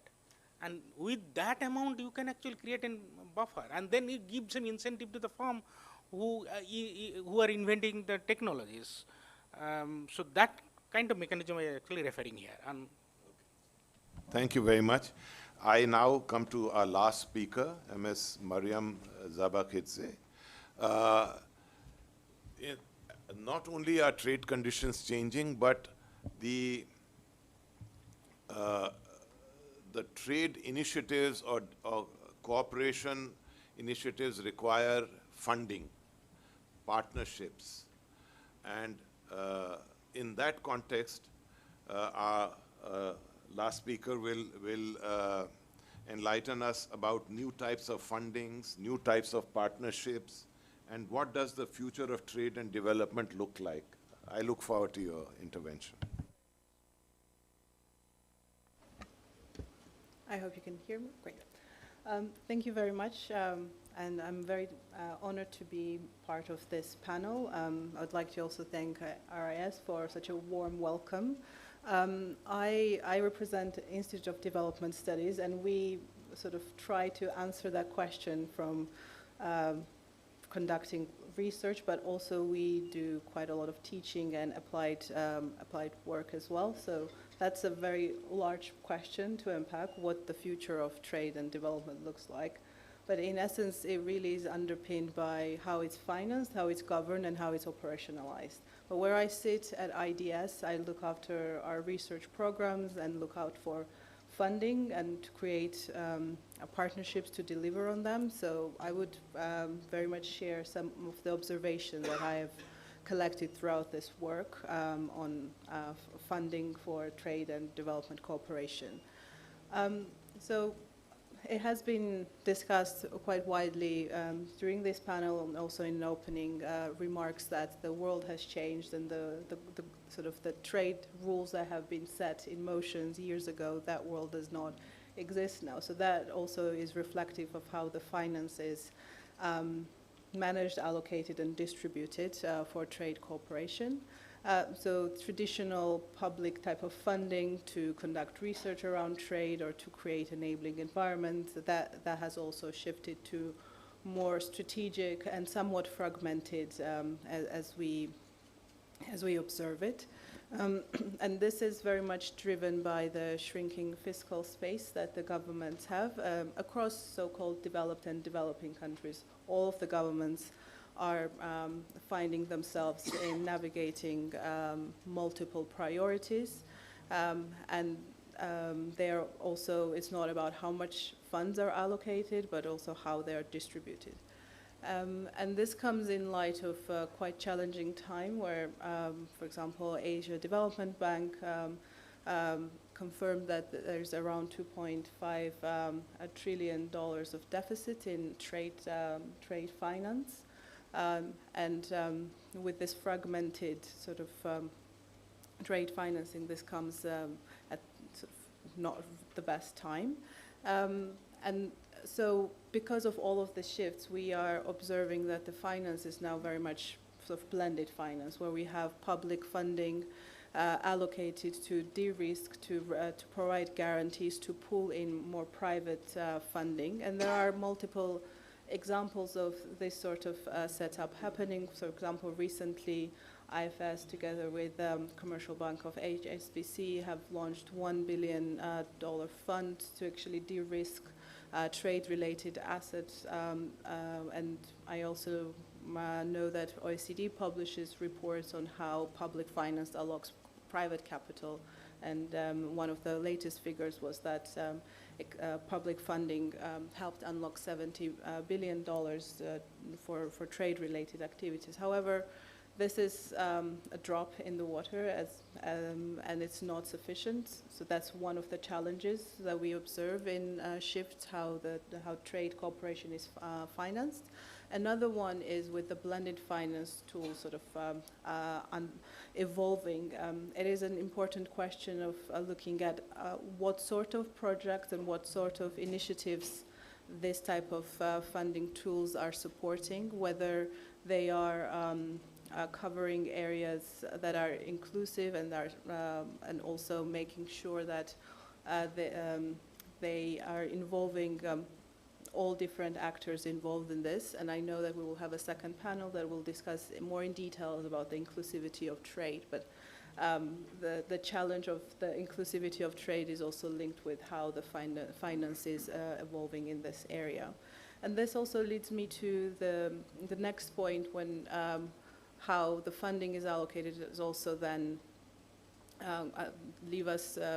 bring us to the next point of what is that we see is being funded. And if in the past there were more traditional trade-related policy being funded, now it's more, has broadened. Now trade does not sit in isolation, of course, and it sits at the intersection of variety of topics, as a previous speaker noted, about green trade and regulations around that, and also some geopolitical shifts that create unpredictability. So the trade policy nexus is really important to be further explored, and this is where institutions like IDS and RIS come in to make sure that we understand this debate, and we understand and try to bridge also some knowledge asymmetries that are part of this processes. And lastly, I want to touch upon types of partnerships that are needed to try to navigate this funding landscape. So so blended finance is not only about public funding, it's about unlocking private funding, as well as bringing different partners, having better understanding of what sort of partnerships are needed to unlock this funding is important. And the role of the research institutes in this is to try and bridge the knowledge gap that is created with this moving pieces. And if I go back to your question, what is sort of how the future of the trade and cooperation looks like, it is really dependent on how well we understand how these new innovative funding tools are unpacking. If we also, and then together we make sure that we have the right set of partners and partnerships that are based on equal footing to move together to improve how it is absorbed and then it actually delivers for development cooperation. And I'll stop here. Thank you. Thank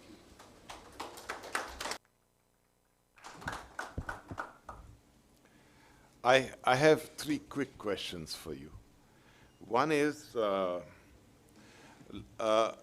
about more than a decade ago, there was an idea which became more current then because a lot of major companies and countries were investing in other countries, primarily Africa. And it was felt that it was extractive. And the idea came up that this needs to be addressed, corrected, and there should be benefit sharing with the locality or the country or the region where that investment is going. So that's one kind of funding available for and focused on development initiatives. Second, that shows a new kind of partnership. So if you could give some examples of these 2 new kinds of initiatives and partnerships, and that will help us also perhaps get an insight into my 3rd question, which is some examples of what are the key changes happening which will impact trade and development links. So, yeah, it's on. Yeah, I think in the past it was very much donor-recipient type of language used around development cooperation. This was also true around for trade and development that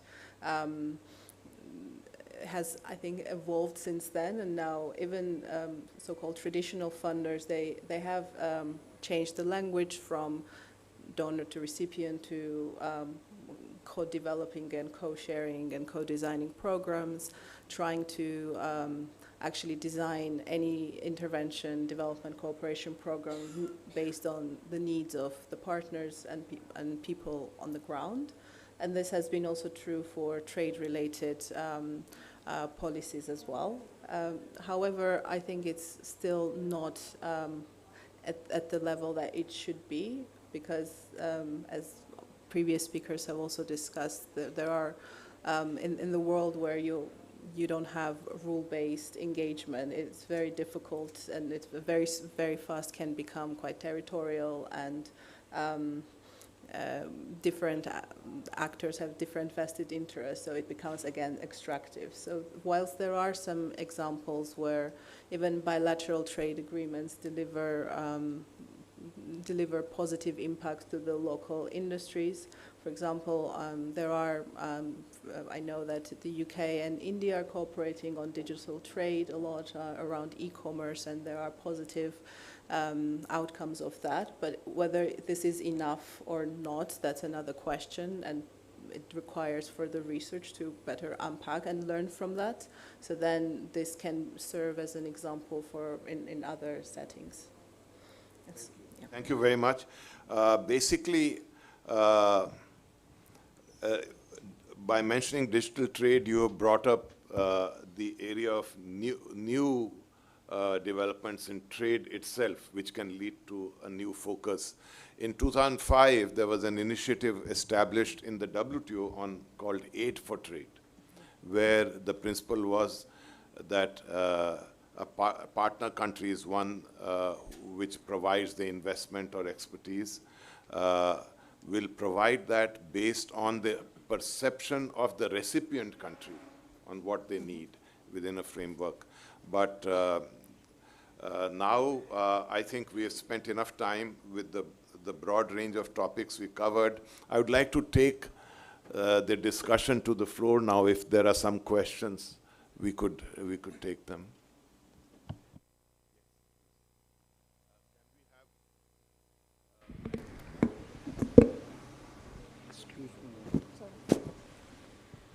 Ma'am, you told that there is a $70 billion funding by the country. Okay, so which country donated, or which organization donated or given funded to, or whom?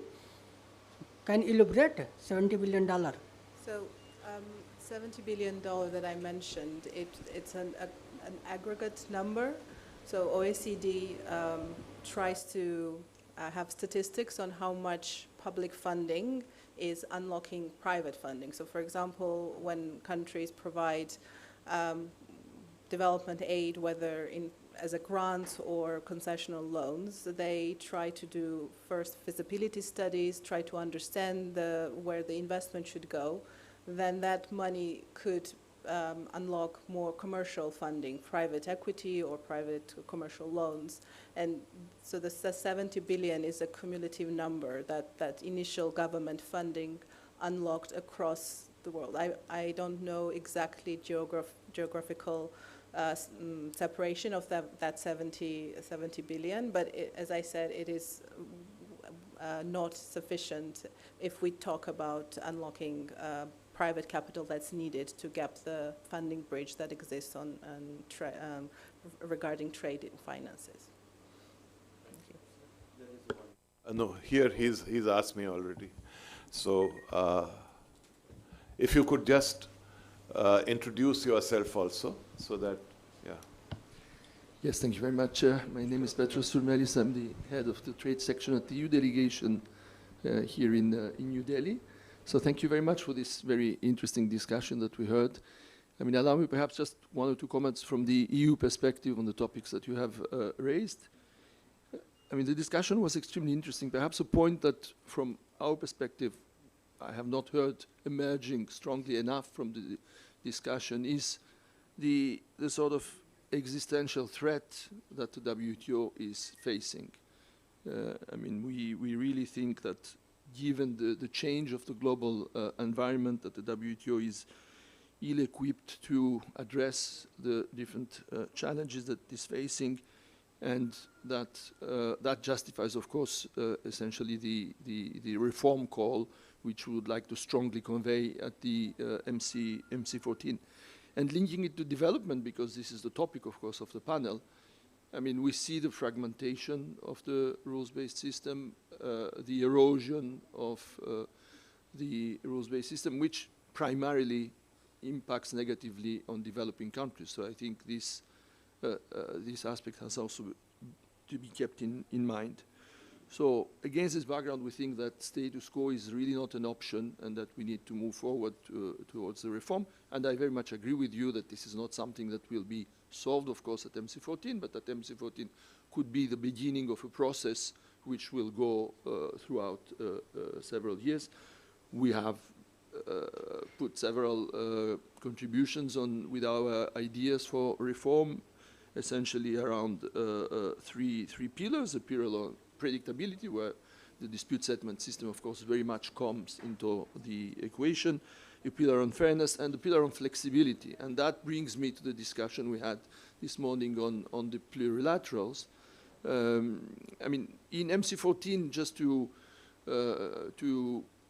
be correct on the facts, I think there is only one plurilateral which is to be discussed in terms of integration, and this is the Investment Facilitation Development Agreement, because the e-commerce agreement, we are only talking about the interim implementation by members, not its integration into the Annex 4 of the WTO.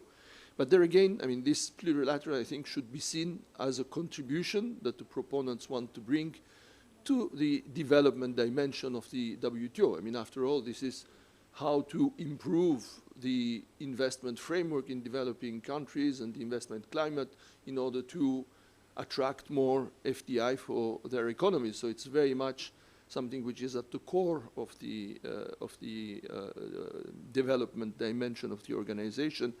Now, I would argue that, again, agreeing with the chair, that a plurilateral within Annex 4, within the WTO, is much more inclusive and transparent and helps the organization develop rather than having it outside, where we, of course, create a new situation which, from our perspective, would weaken, if anything else, the WTO.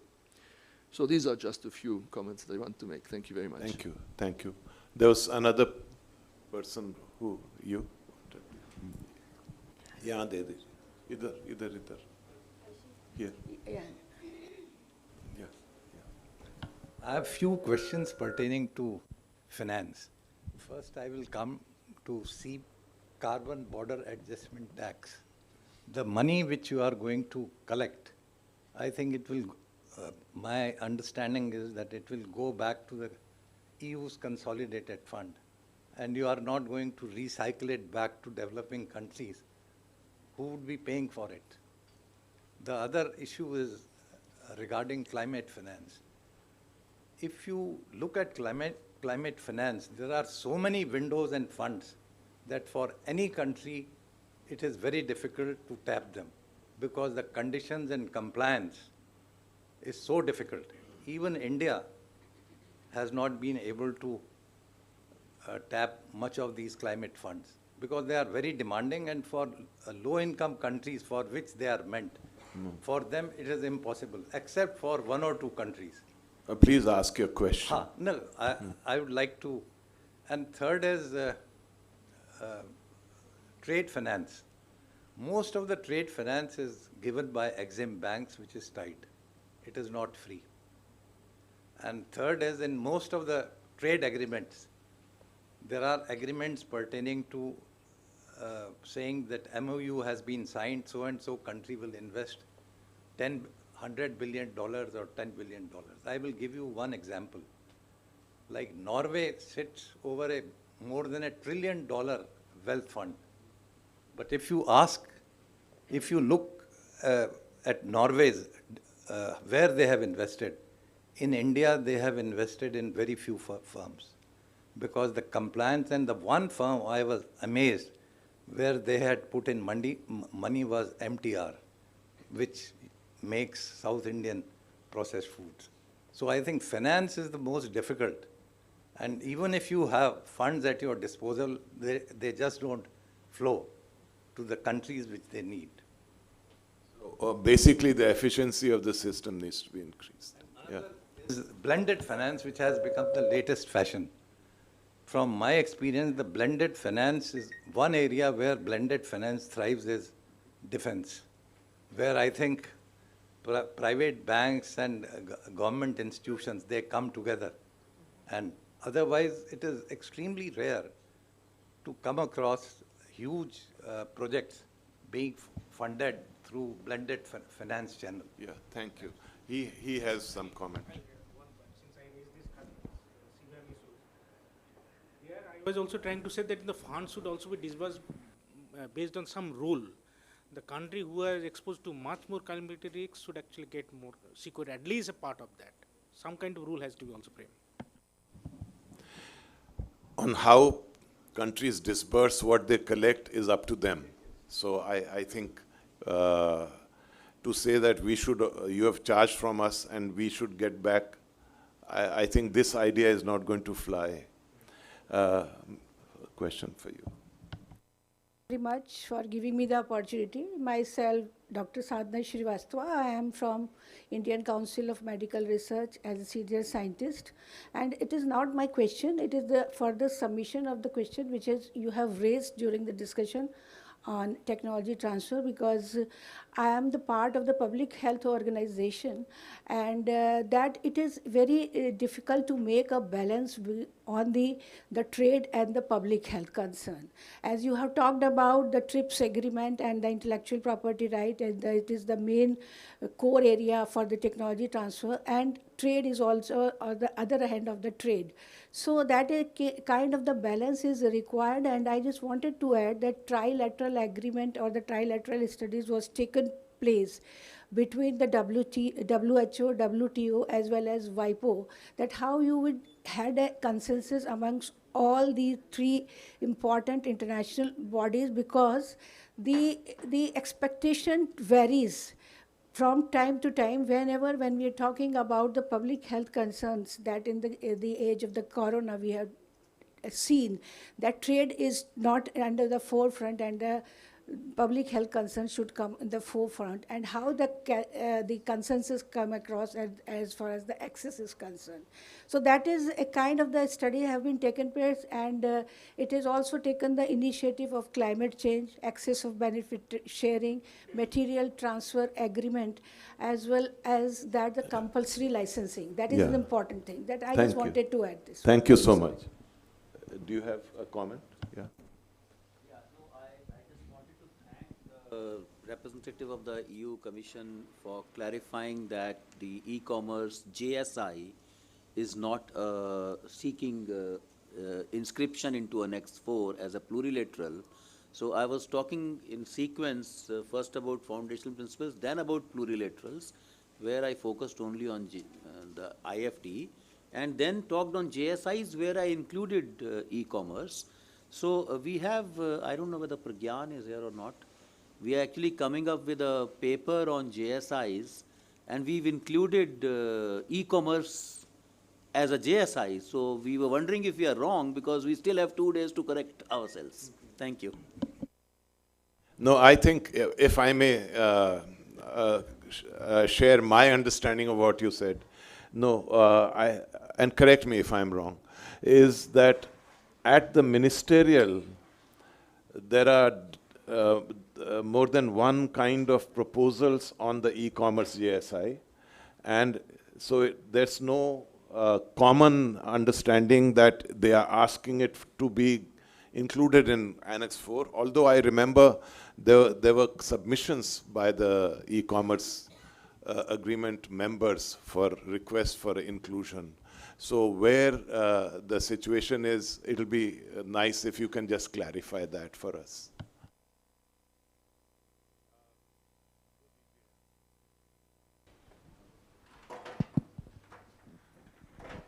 Thank you, Chair. No, you're right. There are indeed different proposals, but I mean, the EU position at least is not to request the integration into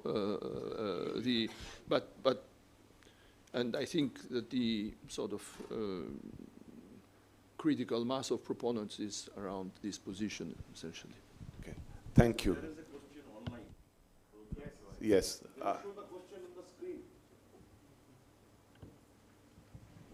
So this is the question. Can you read?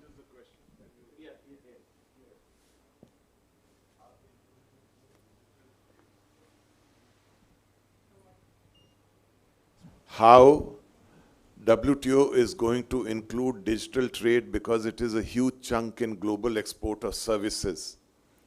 Would you, either of you, would you like to address this? Thank you. And yes, on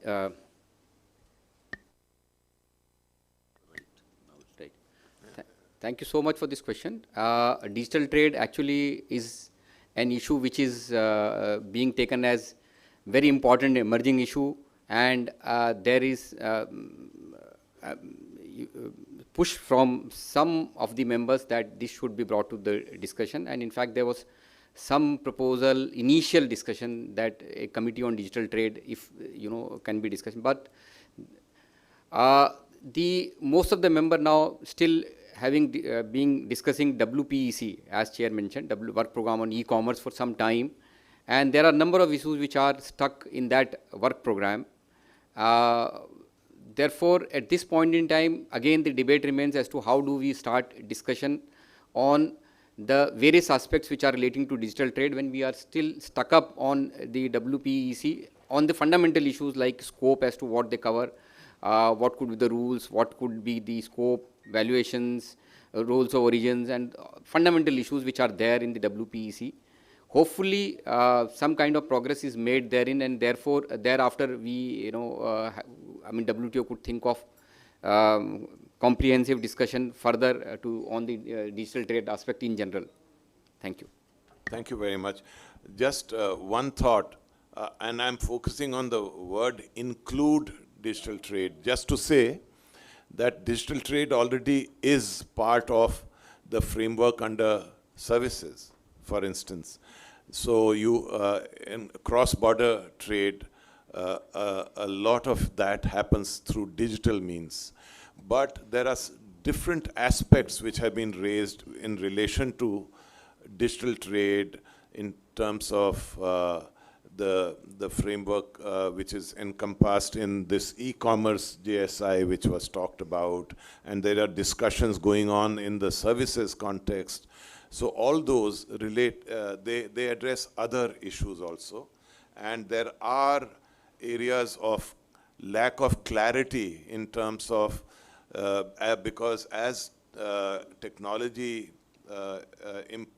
changes over time, suppose you have machine-to-machine communication and 3D printing, the combination of that could be that you don't know where the supply is from, and also you might already have the product in your territory through a communication machine-to-machine and 3D printing located in your country. So different issues are coming up, and I'm talking about a complex issue. There are others also which are part of the JSI discussion and elsewhere. So that's where Mr. Lohani's point becomes relevant, that it's being discussed, but some way to go. Yeah, yeah. So one small point I want to add on this very important question from an online participant. So there are two things. One is how to include digital trade or e-commerce, which we discussed as a JSI, but there is another, which is that since 1998, WTO members have decided not to impose customs duties on electronic transmissions.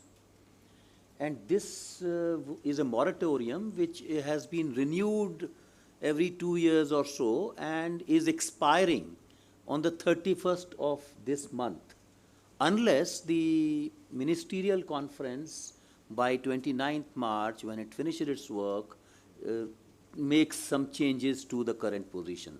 So it is included, as the chair said, in the services agreement, which is a bottoms-up agreement. Some members have taken commitments in their telecom services or information technology services which relate to certain services which are digital trade, but they cannot impose customs duties as of today.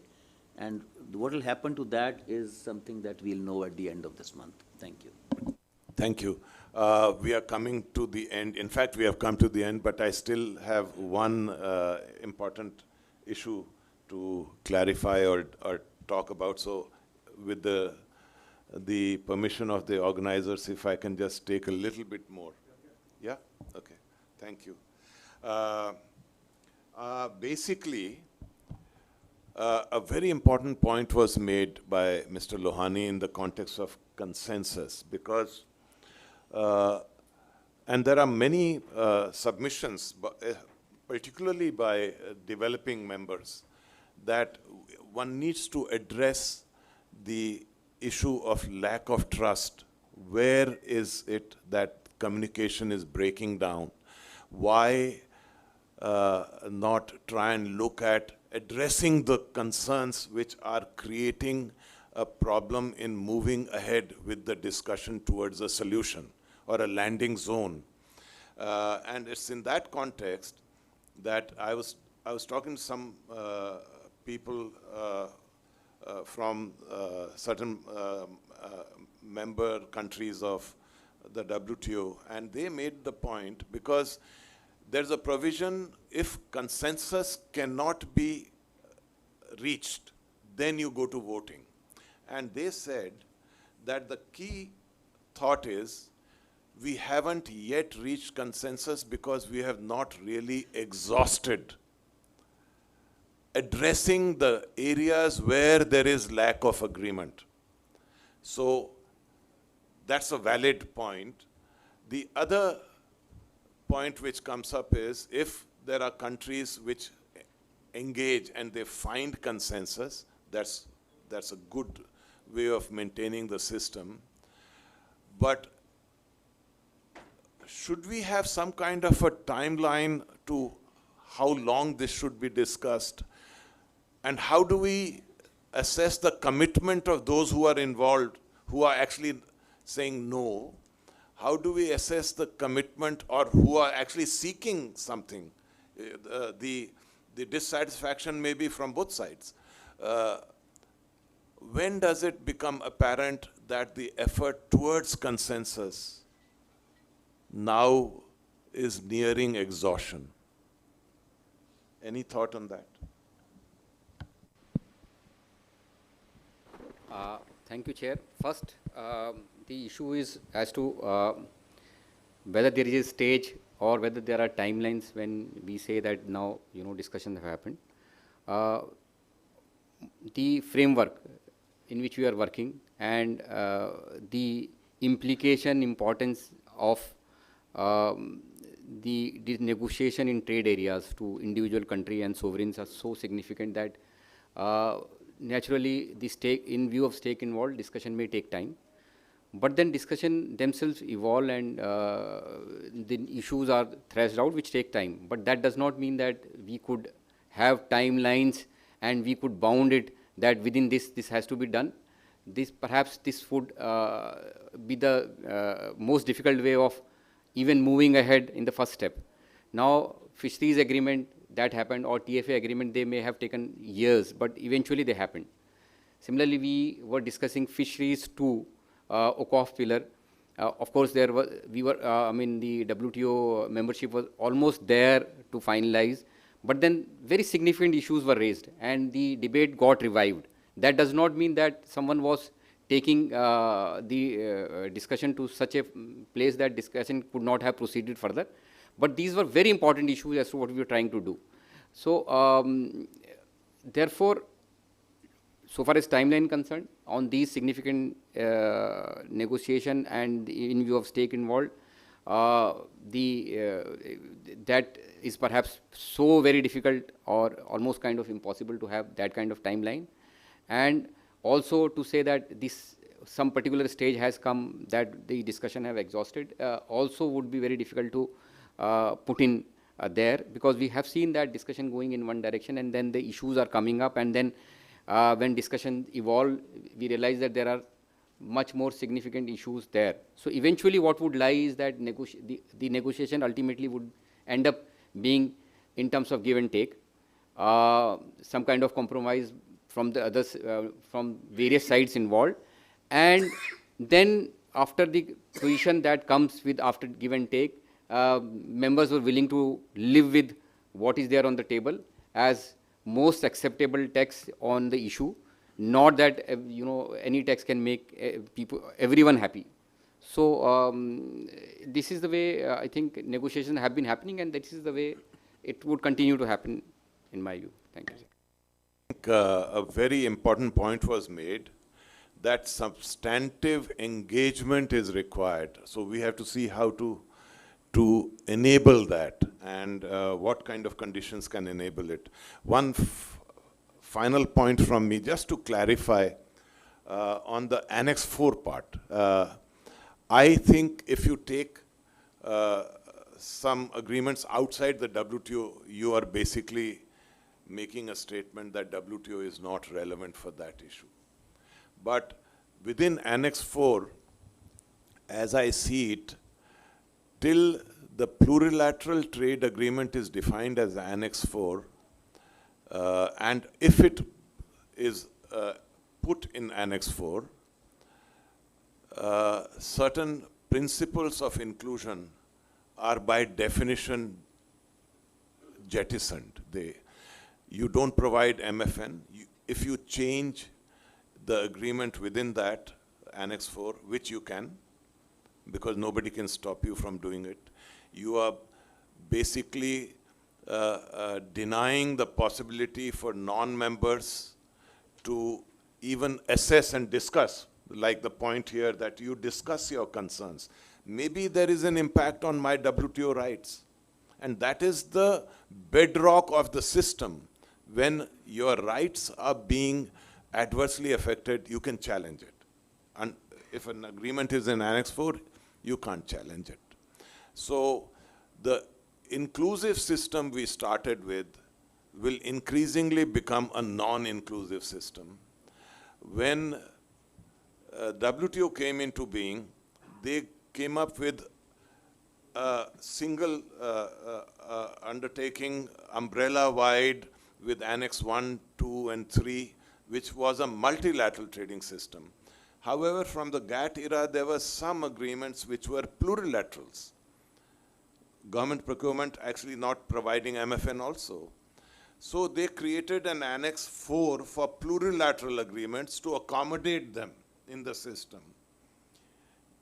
If the future of WTO is in Annex 4, then this puts on its head the aspiration of WTO when it was established. That's the way I see it.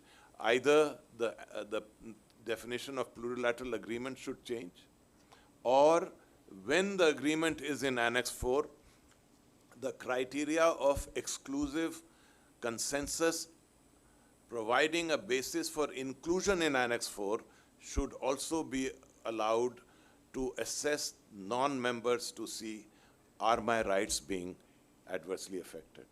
And then the final decision be taken. This is my current thought. Maybe I'll change it after discussion. But I thank you all, and I am very happy that we have reached certain kind of insights on the way ahead, but that requires commitment on part of all. And on development, I think that's also one of the aspects in the MC14. Let's see how things evolve. There are, again, two sides of the discussion. And EU has a very detailed discussion on these aspects. And these things will come up, and let's hope for the best. Thank you very much.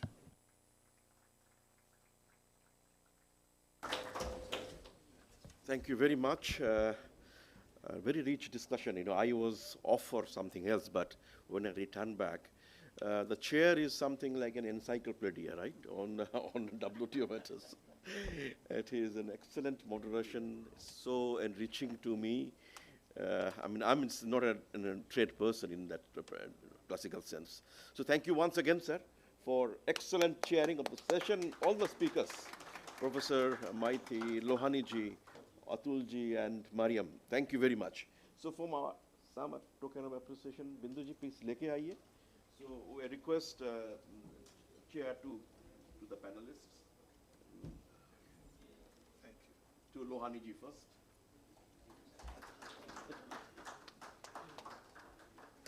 To your left side, right side, this Atul-ji, left side. Professor Maiti.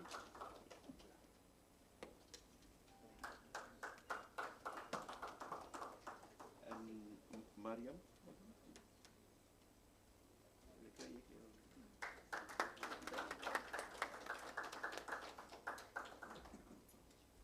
And from our side too.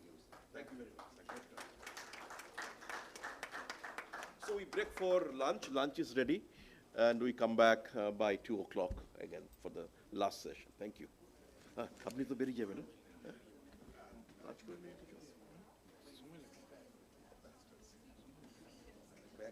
Lunch kore niye beri kotar সময় flight আপনার? 2 follow.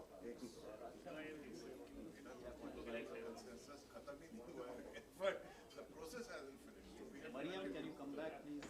We need a photograph.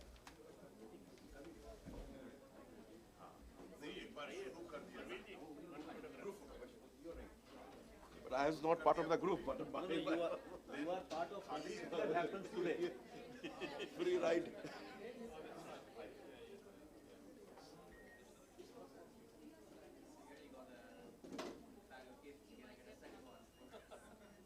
Thank you. Please join for the lunch, please.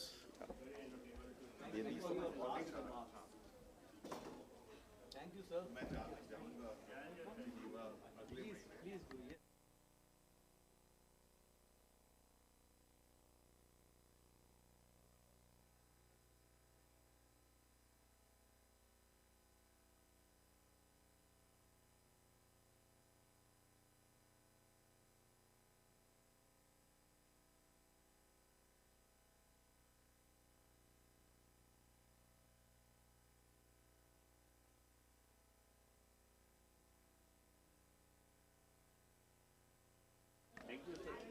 So those looking for washroom, there is one on this floor on the left side. There is one downstairs on the right side.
Those who are standing and still having your foods, kindly come back to your seat. We are about to start. Please come back to your place. We are about to start the session.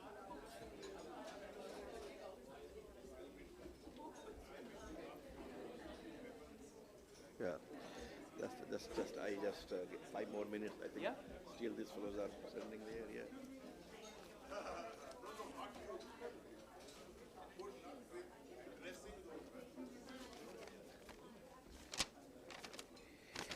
Well, we have to start if we be on time at the end. The panel 2 is Disconnects in Inclusive Trade.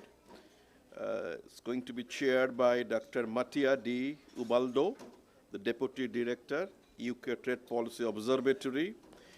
And there are 4 speakers. I request them all to come on the dais. Professor Sambit Bhattacharya is already here, University of Sussex, economics professor. Ms. Ranja Sengupta, I have seen her somewhere in the, yeah, please. Senior researcher, Third World Network, India.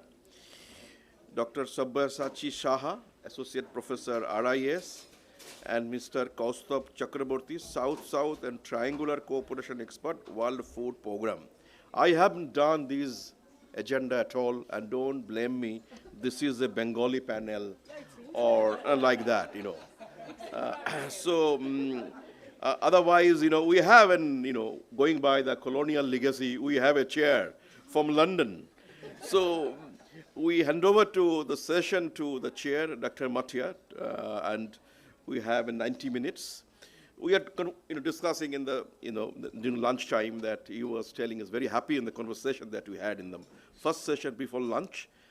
And he told me that we'd like to make it a more interactive. So look forward to your session, Dr. Mattia, and have more questions and more interactions. Thank you very much. Thank you. Okay. Thank you very much, Prabir, there for the introduction. So hi, everyone, and welcome to this second panel where we talk about inclusive trade issues. My name is Mattia Di Ubaldo. I'm Deputy Director of the UK TPO at the University of Sussex. I'm also at the Department of Economics, where I'm a Principal Research Fellow in International Trade. So before I introduce you to this distinguished panel, just a few words to set the scene. We are all aware that trade creates benefits through a variety of channels. We all enjoy being able to consume a larger variety of products. We know firms become more productive when they're exposed to trade because they can import cheaper inputs. They get exposed to import competition. Exports grow, and through all these channels, real GDP grows and then translates into higher average incomes. But I'm stressing the word average, right? Because we are not all average, and trade, unfortunately, creates winners and losers. And that's what we're here to talk about today. Because trade isn't inclusive per se, we should try to make it so. So the gains from trade that I have just described are not distributed evenly. And the losses, unfortunately, tend to be much more concentrated than the gains from trade. So people that lose their jobs because of trade exposure, right, in specific sectors, specific areas, tend to suffer much more than the people that gain from trade gain.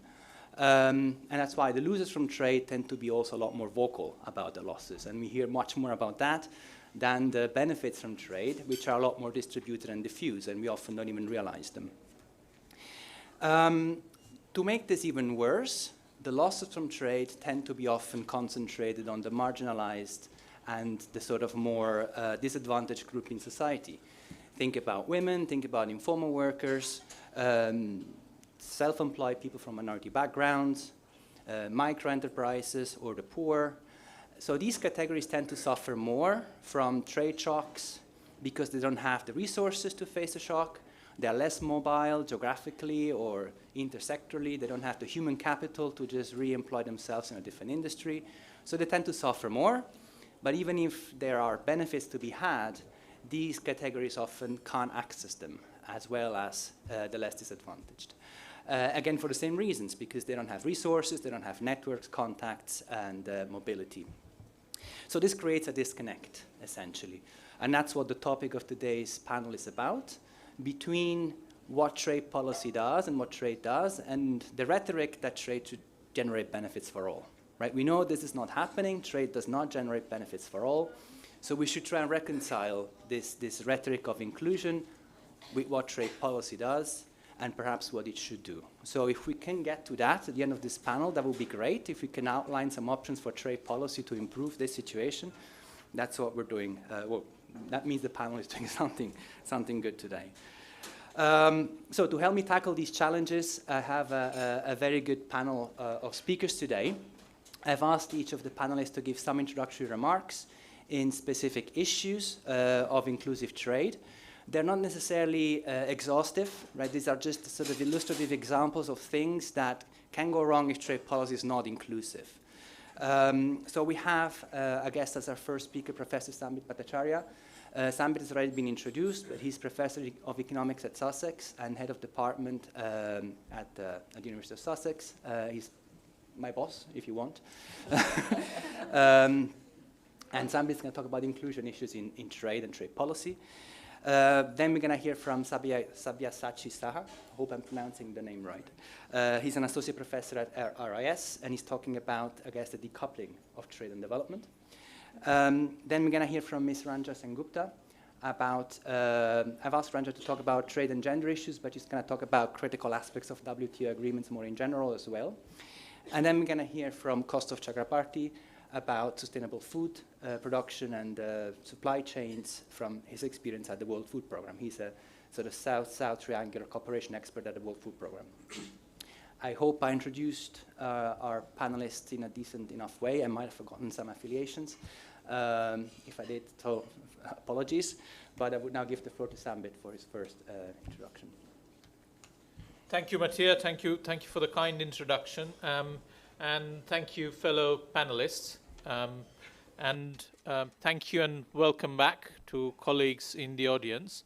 So what I'll do next, Mattia, is I'll take a step back and try and conceptualize trade in general, okay, the first principles. And what do we mean by inclusion? And some of the key concepts going back to Adam Smith, David Ricardo, they're very powerful concepts.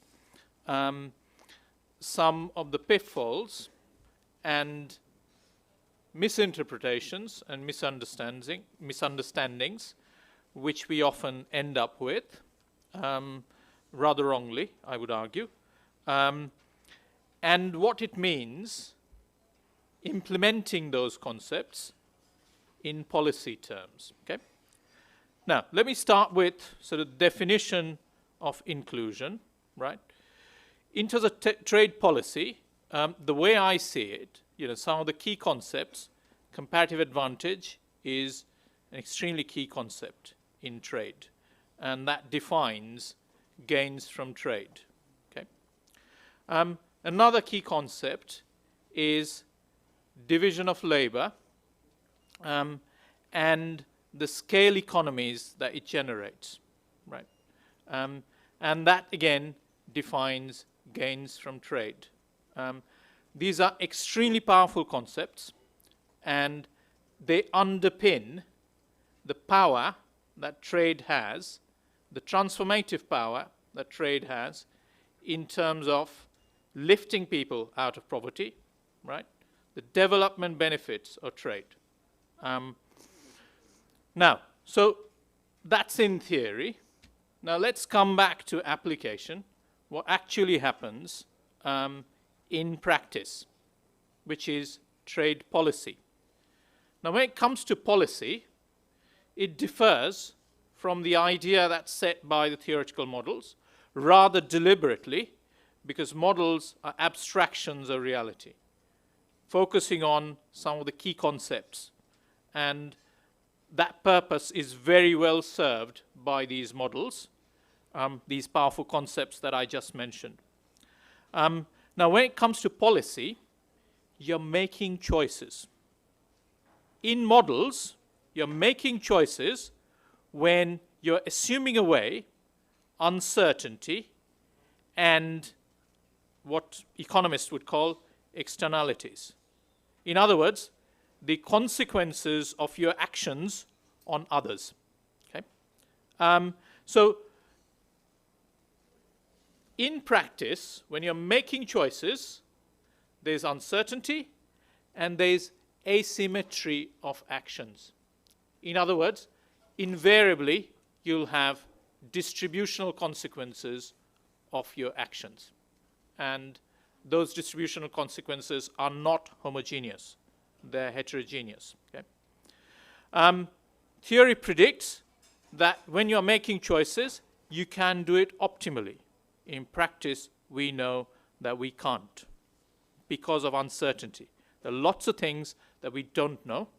We don't know about individual human beings and their choices. We assume them away in a theoretical model, and that serves its purpose because we are focusing on a different thing.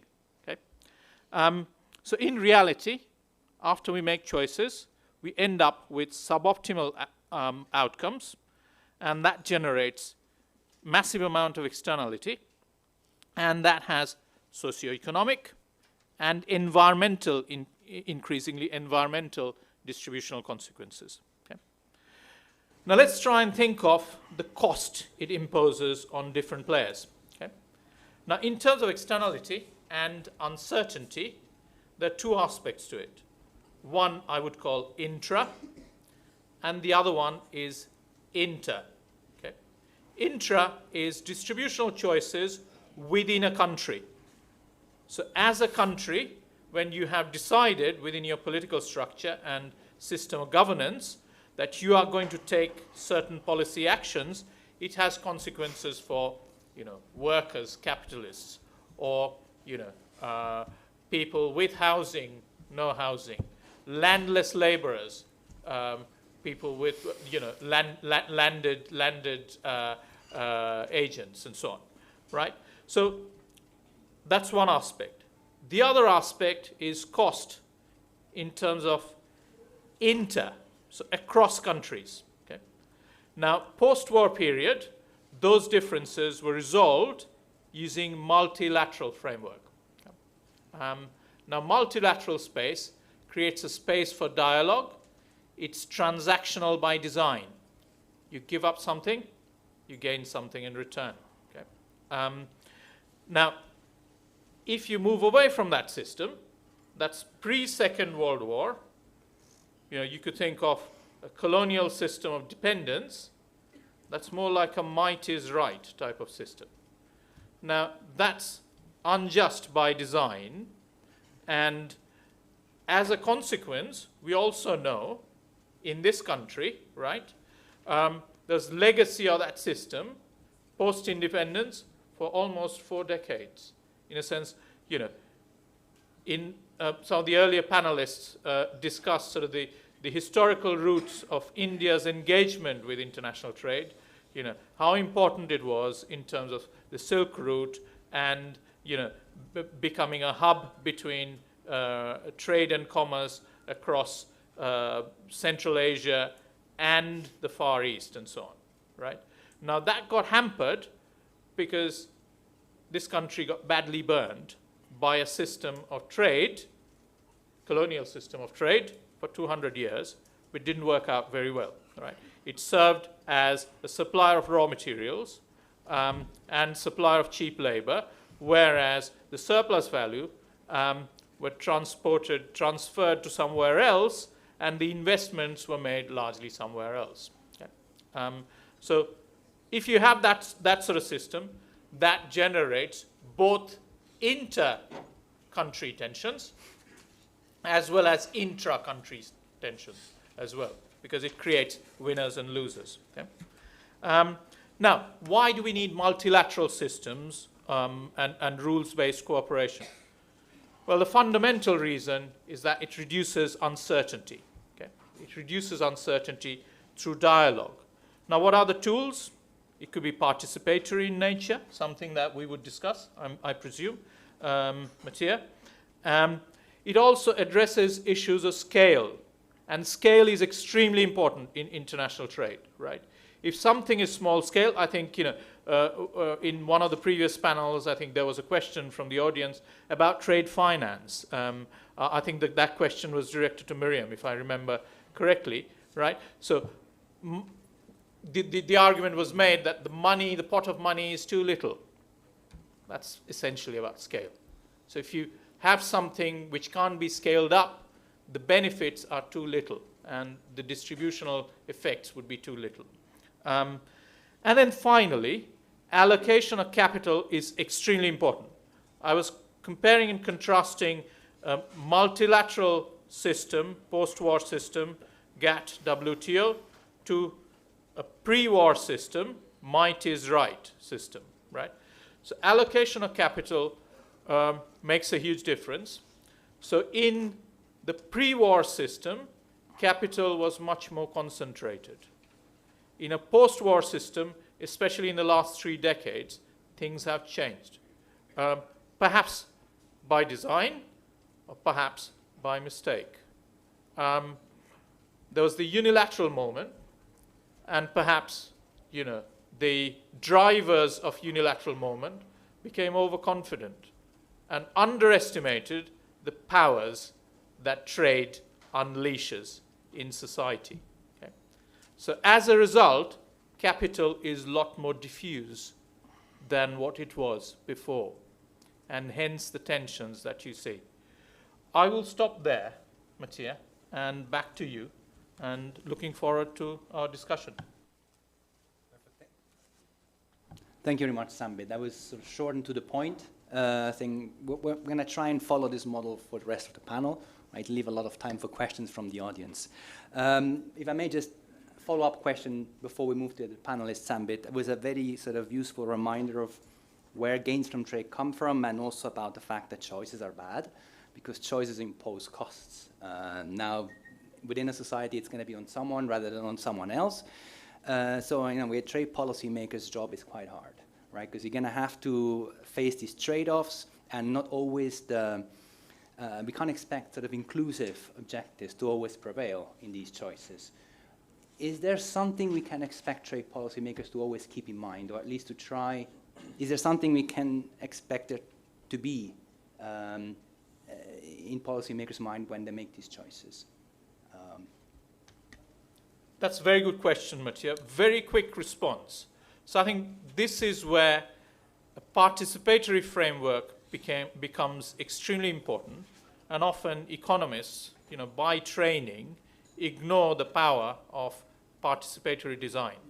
The key question is, you are going to create winners and losers. Now, the question is, through dialogue, can you resolve issues such as, taking it to individuals or groups who are losing out, would they be able to live with the losses? Right? That's a decision, and that cannot be, encapsulated in some figures of dollars or rupees or whatever. Are you able to live with the losses? Do you think that's fair? Are you benefiting into something else, right? So that comes through dialogue rather than raw numbers. So that's where I think, the role of trade policymakers come in terms of encouraging that dialogue and making trade policy participatory. Thank you very much. All right, I guess we should move on to our next panelist. Sabyasachi, do you want to go next? Thank you, Mattia, and my thanks to Dr. Day for bringing me as part of this panel. This is excellent and something that we really feel is important, the development connect of trade, the inclusive trade. And as Professor Bhattacharya just laid out, this is not purely a question of political economy. This has serious economic implications unless you make trade inclusive. The fact that trade is necessary but not a sufficient condition is something that we all acknowledge, because things that we need to create the institutions to minimize the information asymmetries and the externalities that Professor Bhattacharya has just talked about. So unless you have the institutions playing a mediating role in that process, all countries are not going to gain in the same way. But we do feel that development has become a very, very hard bargain over the years. And why is it so? So why is it so difficult to convince people on development when the results are obvious? And why do we try to find it so hard to negotiate and sit across the table and get some outcomes out? So it has a history of its own that we know. And sometimes as trade economists, we ignore the redistributive aspects that trade brings in. There are multiple ways of looking at it. Developing countries, in the trade parlance, we have the tradable sector and the non-tradable sector. From a layman's understanding, we have a large informal economy in developing countries. So how do you connect with trade? It is not that we have not seen the benefits of trade and, post WTO catching up, developing countries, export sectors, etc. Empirical evidence on skill-biased export sectors, etc. We are all aware of those results. But what I do feel is that trade has become increasingly more and more complex. Our understanding of comparative advantages and the theories under very restrictive assumptions, as Professor Bhattacharya just mentioned, is still trying to assess flow of trade in goods. We are not quite sure as to how comparative advantages, or how do we define. Practically, you don't have a theory on global value chains. You don't have theories on services. It is all empirical facts in front of us. So we need to connect the two. And the other thing is, like when we try to model out trade theories, you put countries as capital abundant or labor abundant and all sorts of things. But we really don't get into the question of how countries become capital abundant, because it permanently alters the terms of trade.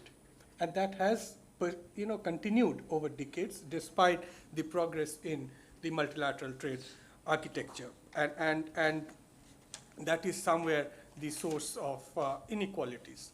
Let me try to because when we are trying to talk about inclusive trade, there are two things that we need to take into account. One, the national policy space.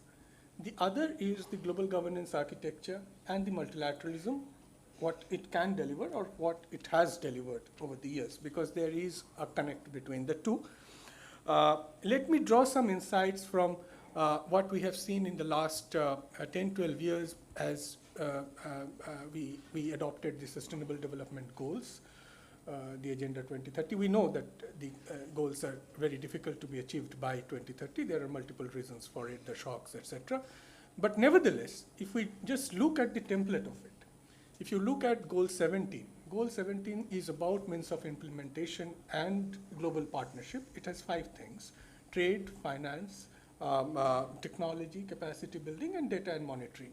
Now, trade has been out of the room totally when we talk about the SDGs. So naturally, the way I see the real decoupling, because post-COVID we have been talking about decoupling, but the real decoupling that has happened is between trade and development, primarily because in rooms where we discuss sustainable development and development issues per se, we don't bring in trade. And let me make my last set of comments drawing upon rulemaking itself, because when we try to connect trade and development, the special and differential treatment provisions is one of the most profound entry points as a test case, because it has a history of its own. Let us, even if we kind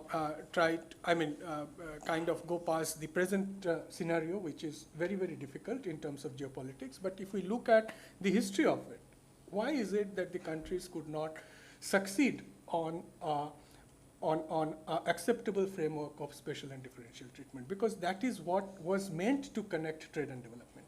The promise of multilateralism, equitable gains across the world, was based on the premise of special and differential treatment. And at this point, we see severe crisis in that. And then you must also realize that this is not something that came along with WTO. You know, it took two decades, starting with the Tokyo round, when we, in the GATT days, it was non-reciprocity, etc. We tried to bring in the legal framework through the enabling clause. But definitely, post-WTO, when we saw that special and differential treatment was kind of binding and across several agreements, still by the time we met at Doha, there was no consensus on it because the implementable framework on the special and differential treatment was missing. Very little progress after that, the DFQF or the partly what has been accepted as part of the trade facilitation agreement, etc. But definitely, if we look at the process, because we are trying to investigate the process, why we are in a position that we are in right now. If what has happened in Cancun, how countries negotiated. This is beyond trade theories, it is more of a practice, but countries came together, they sought agreement-specific special and differential treatment. The Cancun 23 came up, 28 came up, etc. But there has been little progress. If we just see the Doha development round, did it make, food security, health security, etc. Those were there, but at the same time, if we look at the umbrella agreements under the WTO, the process has been quite weak, and we need to investigate that. If you bring the context to FTAs and the mega regionals, even when I was doing some work on the TPP back in 2015, the amount of exchange of preferences among developed countries, vis-a-vis when it comes to developing countries, there is always a contention. But developed countries exchanging preferences among themselves is quite a revelation for us when we look at some of these mega regionals.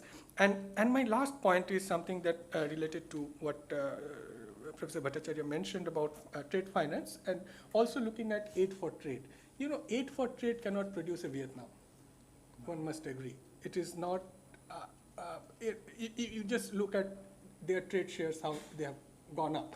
It is basically, you have to create the conditions, and conditions can only come through very, very special accommodation and special treatment. So even if you do the simulations, if you can give a lot of aid for trade to Afghanistan, but it will not take off as an export power. So with this, I conclude my remarks. Maybe in the second round, we can take up a few comments. Very good. Thank you, Sabyasachi. It was, I think, thought-provoking intervention on the limitations of trade theory, limitation of how the rules are made, and also outlining where the decoupling is taking place. But you do acknowledge that trade is part of the story. Trade is part of development, and you did say trade is necessary, is not sufficient. Can we do something to bring trade back into the room for it to become actually useful? Or how can we use trade and the benefits it creates for these gains to be sort of more evenly distributed? It basically draws down as, again, whether trade is aiding structural transformation of the economies. But structural transformation may not be in the same pattern of the 20th century. So 21st century has different pathways of structural transformation. But unless and until you have structural transformation in your mind as to what is trade meant for, what is, it is a means, but the end is structural transformation. So there you need the value addition. And for value addition, you need knowledge. And for knowledge, currently the knowledge capacities are quite disparate across the world. So I think specific interventions are required so that countries are able to value add on their products. Yeah. I agree. Structural transformation is hard, and it doesn't come by itself. Thanks, Sabyasachi. All right, I guess time to move on. Ranja, you promised you talk about critical aspects of WTO agreements and then a focus on trade and gender. Floor is yours. Thanks, Mataya. Am I getting your name right?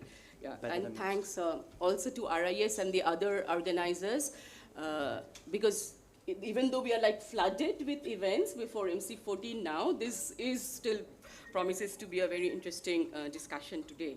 So I work in Third World Network, which is a civil society organization working on the one hand with developing country governments and missions, say in Geneva, but also we work a lot with grassroots communities. So we work extensively with farmers groups, fishers groups, women's rights organizations, and so on. So I will really speak from that grassroots and very kind of real and practical perspective. So let me just say that the WTO agreements, and you raised the issue that, in a way we do expect multilateral rules to be better designed and fairer and maybe better able to plug some of these, the distributional aspects and so on. But the way we've seen the WTO agreements in practice, and in fact even in design, because for example, the agreement on agriculture, even in design, it was very inequitable because it actually gave developed countries a lot of additional policy space to support their agricultural development. So I would actually like to use the examples of the agreement on agriculture, the TRIPS agreement, and also the current fisheries negotiations to show that, all of these, of course, because these go to core issues of our lives. So the agreement on agriculture has definitely implications for farmers' livelihoods in developing countries, and especially small farmers, and many of whom, we've seen such great opposition from farmers groups to the AOA because they felt that they lost out from the rules, and developing countries were told that if you join the AOA, or you'll get the rich country subsidies disciplined, and therefore your farmers would be able to access global markets, but they would also not be hit in their own domestic markets, which is what we've seen. But we've seen from farmers groups this great concern and anger about these unfair rules in the AOA. The TRIPS agreement, for example, on paper, because it has really increased the price of medicines around the world, and we've seen that, in developing countries, large segments of citizens have been adversely impacted by that. But definitely, for example, you were talking, about the gender aspects, and we've seen women who already have very unequal access to medicines and treatment facilities, diagnostics, they are doubly hurt. But the WTO agreements will not tell you that it will say, oh, it's on paper, it's the same for everybody, but it is not. And then current fisheries agreement, with which I've tracked it quite well.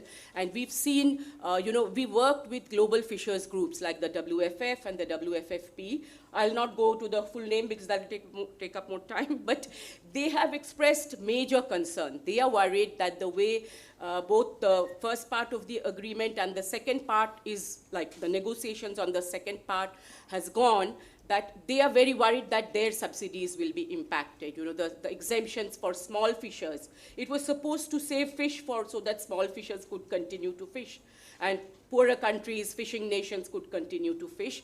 But we've seen very inequitable rules developing. And in fact, in 2024, both these global fishers groups issued a very strong statement saying, we don't want it negotiated in the WTO, bring it back to the FAO, our concerns are not being addressed. So what I was saying is that many of these agreements have key development implications and more severe implications for more marginalized communities who are politically and economically weaker.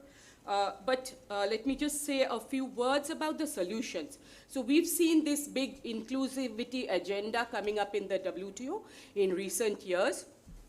Gender is one, and I also wanted to speak a bit about it because we've been involved with networks of women's rights groups who are engaging in this issue, and they have said that a lot of these trade agreements have adverse gender impacts.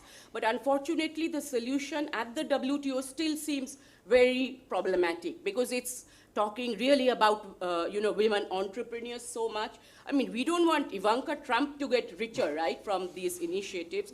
We want that the small woman farmer who has been adversely impacted, the woman on the ground who cannot get access to medicine. Her access to medicine has become more kind of difficult because of these agreements, and small fishers to get support actually. So and there's also been the concern, because we work with a lot of developing country missions in Geneva, and I think a lot of the concern has been that this is the door to push other issues like e-commerce and IP and government procurement and we are seeing these statements, these objectives coming through, and they are worried that this is a door to, get those kind of issues in. So I will just end by saying that as solutions, a lot of these groups are saying, take it and form rules in the fora which understands their concerns and how these systems should be designed. And also changing the agreement, like a gender chapter will not fix it, but you look at and reshape and redesign these agreements. And one final word is women, small farmers, small fishers. They don't operate in a vacuum. They operate in their development context because, so what Sabyasachi said, I mean, the whole, whether it has served on their development objective or stated development objective on special and differential treatment will also determine a lot what happens to these groups. But I very much agree with your point. One is, what is the internal, within country distribution, that is important. And the other issue, participation. I've never seen small fishers groups in WTO negotiations, even though we've been negotiating since 2016. So that I think is extremely important, both within country and at the global level. Thanks a lot. Thank you very much, Raja. So 2 main points seem to come across clearly from your talk. And one is the WTO agreement seemed to be ill-suited to protect the position of weaker groups, be it small farmers, women, small fishermen. And then there's a disconnect between the needs of these groups and what trade policy does for them.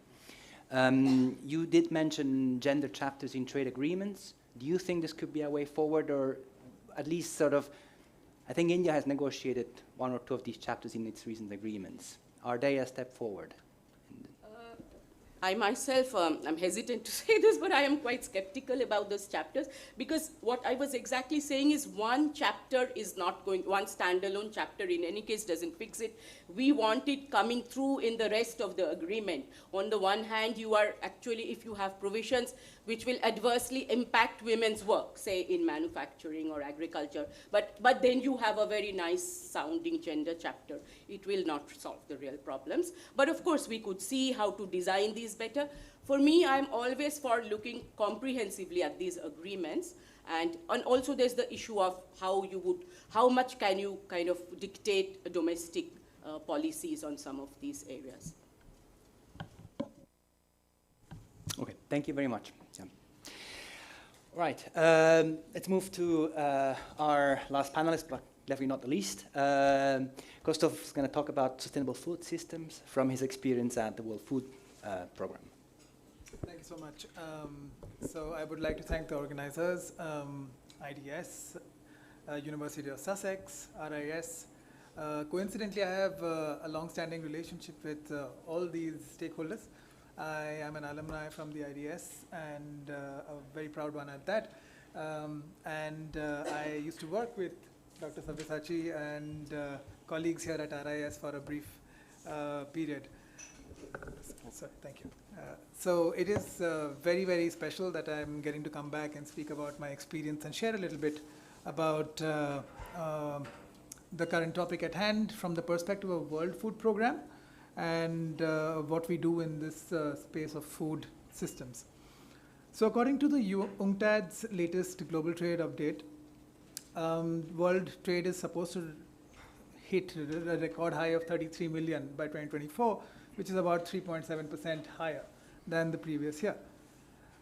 Quite an exciting, quite an optimistic outlook, but in the same breath, we need to also put in perspective the number on the hunger side.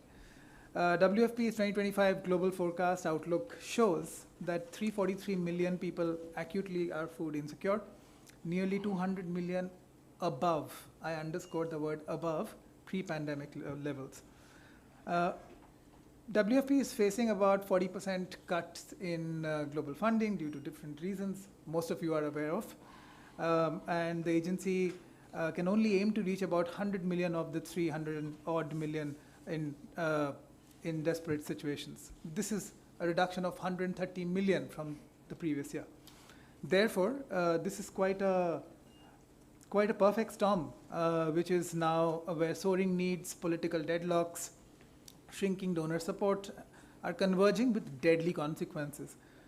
The risks are compounding real time. rising food, oil, shipping costs are pushing additional 45 million into acute hunger. This is not a crisis in abstract. I would again bring that to your attention. Perhaps it's a time to relook at trade systems which prioritize global efficiency over resilience, and the volume over inclusion. Let's re-examine that, and I think that's exactly why this panel is very, very relevant. Trade and hunger are inextricably linked. When trade flows properly and as planned, hunger recedes. When disrupted by conflict, climate, and geopolitical fractures, we know that hunger explodes. Same way, it's the people who bear the costs first. I would now like to speak a little bit about SSTC, South-Southern Triangular Cooperation, which is quite a pivotal aspect of what RIS does, what we've been doing at WFP. And I see that it has quite a pivotal role in addressing some of these inequalities. UNCTAD's analysis shows that near-shoring and friend-shoring trends are reversing, and in 2024 it actually did. Businesses are now diversifying trade networks across multiple regions to reduce risks. This is not just an economic shift, but a structural opening. It is an opening for the Global South to deepen its own trade architecture in its own terms, with its own partnerships, and rather than waiting in the margins. India's Development Compact, which has again been reiterated in the Voice of the Global South Summit in 2023, talks about trade and development as a pillar of South-South cooperation. The architecture is not by accident; it's deliberate. Trade is not treated as a downstream outcome of cooperation. It is an instrument for development, as we are discussing right now. The logic is compelling and evidence-backed. South-South trade is considered as a method to increase investment from southern partners with direct implications on the lives that it touches. India's development cooperation now exceeds $107 billion, and this is by RIS's own numbers. This is not aid, but this is also long-term commitment in building capacities, sharing scalable outcomes, solutions, and standing with countries through their development journeys. And mind you, this 107 billion that I'm talking about is not in the near recent past. It is since its independence that India has been promoting this through multiple networks that it's been a part of. What does SSTC deliver? SSTC, first and foremost, is an exchange, a method, a modality to exchange knowledge, which is structurally relevant, contextual. That is because SSTC is demand-driven. A country which is from the Global South is requesting partnership from India to learn from India's experience in food systems and across, right? Like knowledge, the scale of it matters. Both Professor Bhattacharya and Sabyasachi touched on that. Any solution which has been scaled up in India, which has been tried and tested on 1.4 billion people, needless to say that it is ripe and ready to kind of be shared globally. It is adaptable, it is cost-effective, and it allows leapfrogging. Since 2016, WFP has facilitated over 18 SSTC initiatives across 13 countries with Government of India as a leading partner. These have been in rice fortification, school feeding, supply chain optimization, and digitalization. All of this, keeping in mind, is lessons which have been learned from the largest food safety net in the world, which reaches over 1 billion people on a monthly basis, covering 3 broad schemes in India, which is public distribution system, covering 817 million, the PM Poshan, which is about 120 million, which is the midday meal or school meals program of the Government of India, and the ICDS scheme, which is for early mothers, pregnant lactating mothers, as well as babies. And this again covers about 100 odd million. So it has a whole of life or a life cycle approach through which best practices have been tested, piloted, and now scaled up. Second, it allows technology to be transferred. Technology which are not developed in the global north, technologies which are cost-effective developed in the global south. Example, India's public infrastructure, digital public infrastructure like Aadhaar, One Nation, One Ration Card, Anna Chakra, which is optimization program. I'm very happy to let you know that the Anna Chakra is, which is now being scaled up by the government of India, started as a pilot of World Food Program.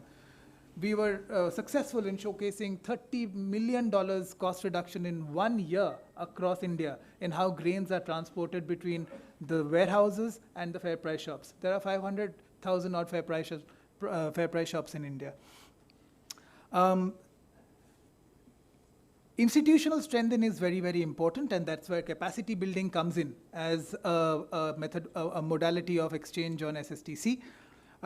This is where institutions and their capacities are built to absorb such knowledge, such technology, and then localize it to their contexts.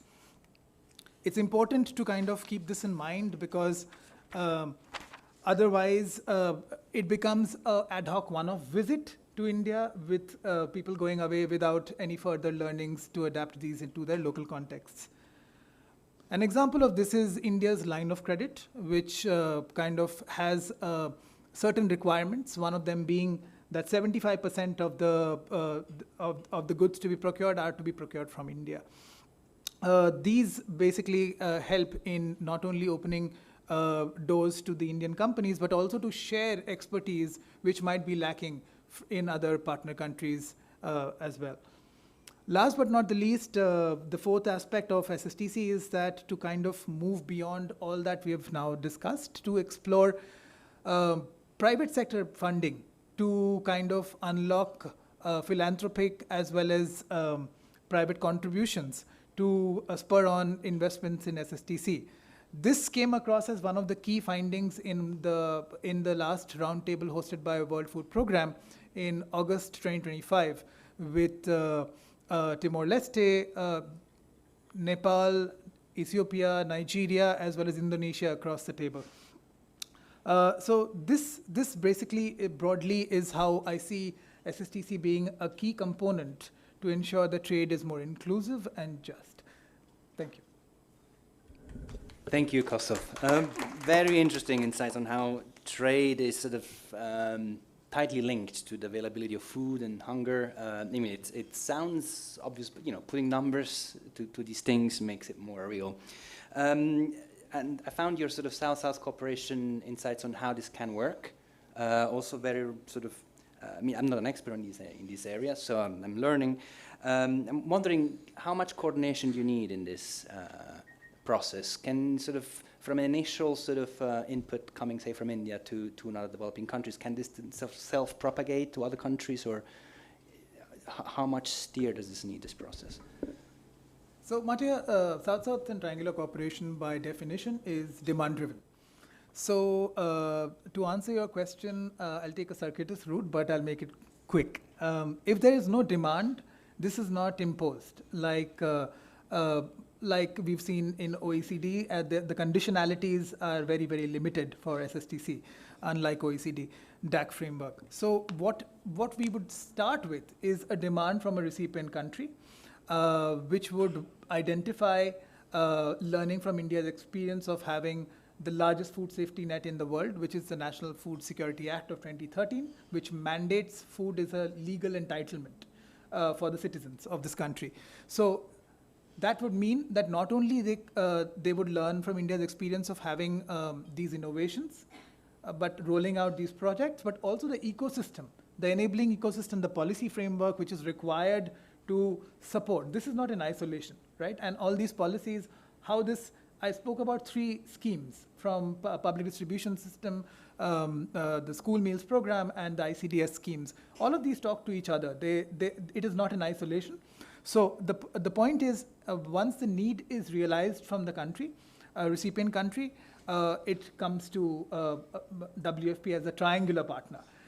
WFP then becomes a neutral broker to share these knowledge.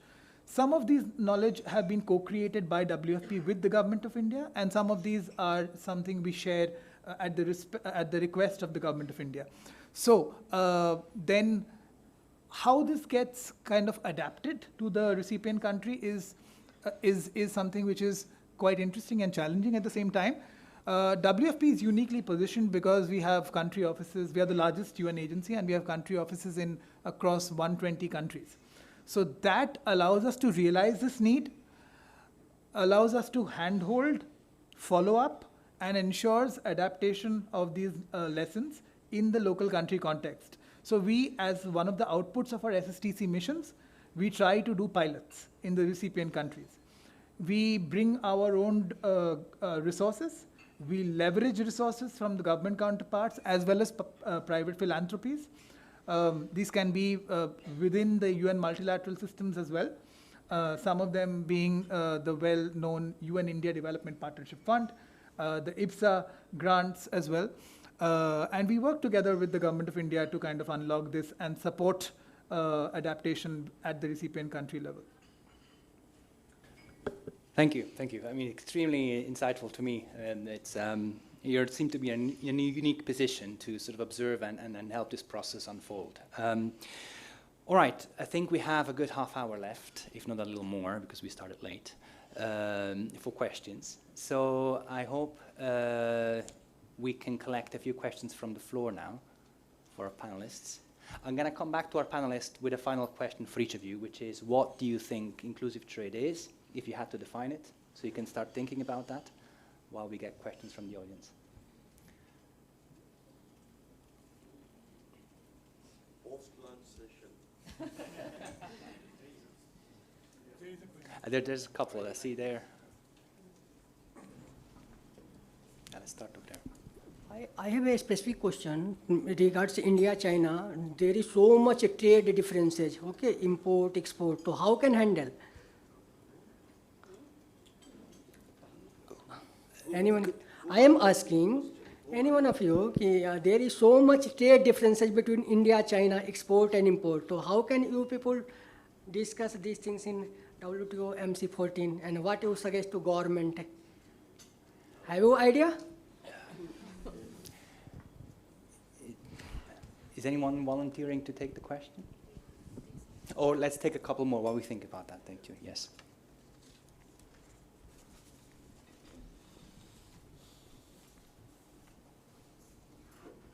Thank you. Thank you for the very insightful contributions from all the panel members. I think some of you were not in the morning session. So my name is Amrita, I'm from IDS.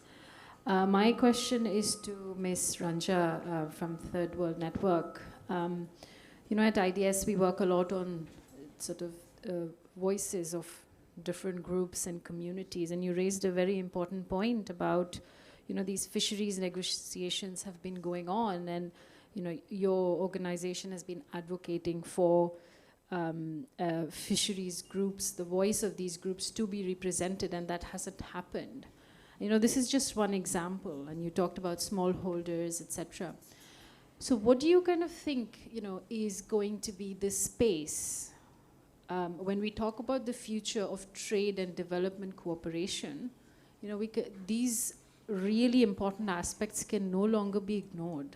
I mean, you know, I think we have made some limited progress, but how do we connect the macro with these real world micro impacts? Do you see that in the future there will be more voice at these multilateral groupings? Do you see light at the end of the tunnel? Another one? Yeah.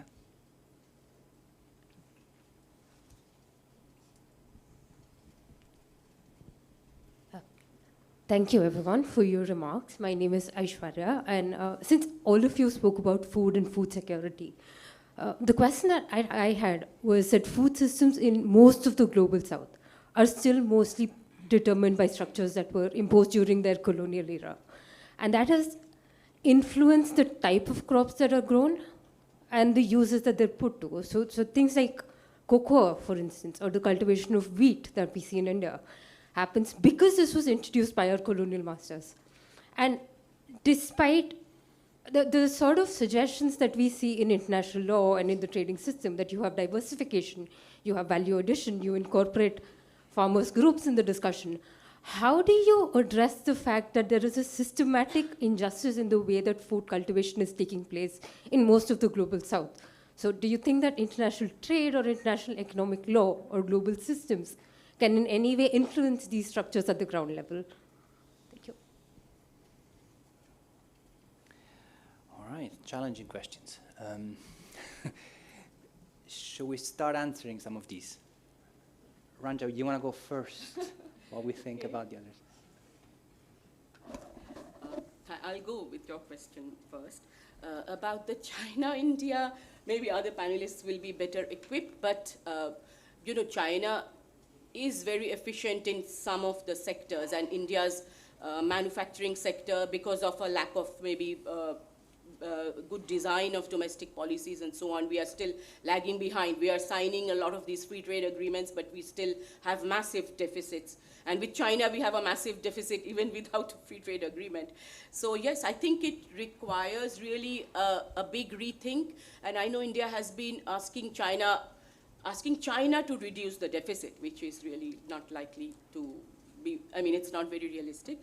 So anyway, that's all I can say. But to your question, yes, I mean, it's not only our work or recent work, but even from the beginning of the WTO, you've seen protests like in Seattle, etc., that, you know, and because these agreements, designing, etc., they have not been participatory, right?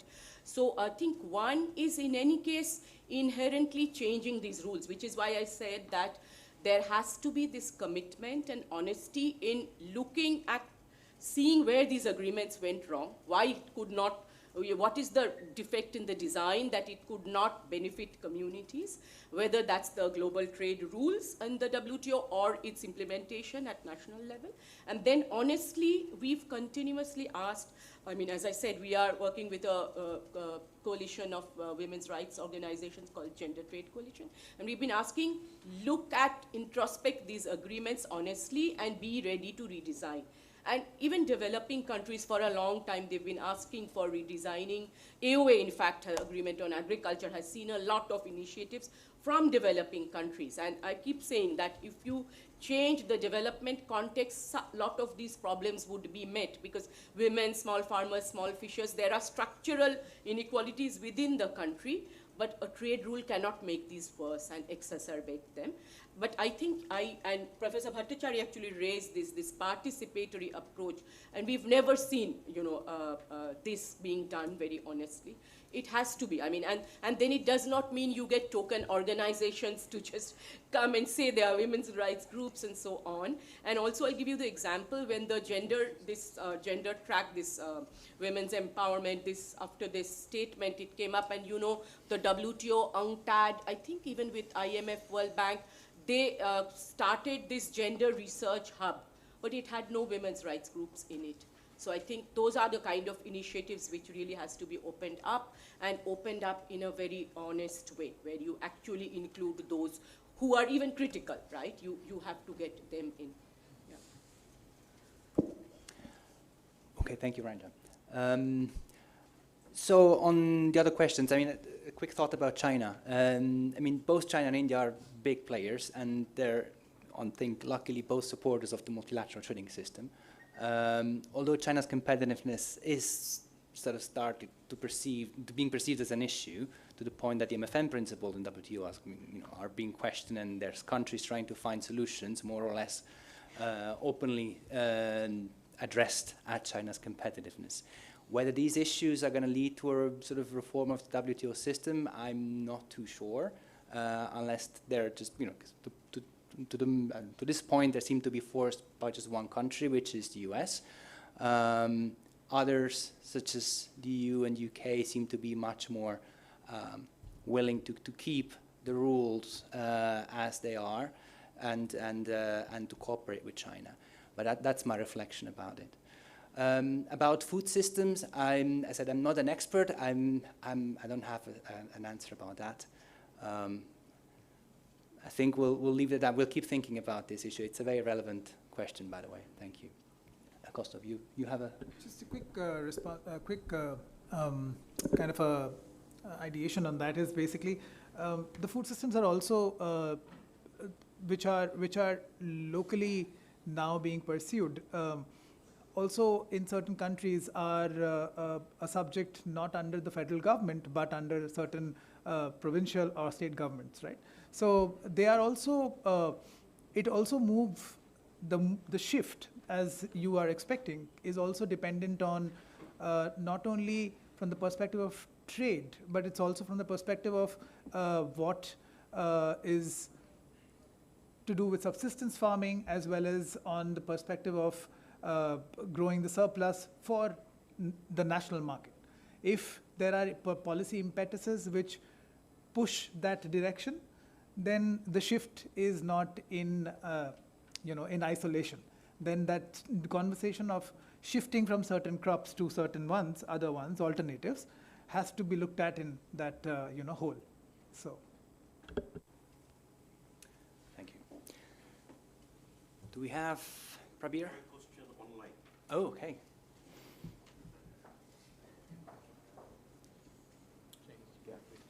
Oh, thank you. Oh, that's a long one. Okay, how the implications of ongoing WTO reform proposals on key fundamental principles, such as the most favored nation, consensus-based decision-making, and special differential treatment, how these changes could affect the principle of inclusiveness, fairness, and predictability in the global trading system, and consider possible approaches to preserve these core values while addressing emerging challenges. I think this is a question for the panel we had before lunch.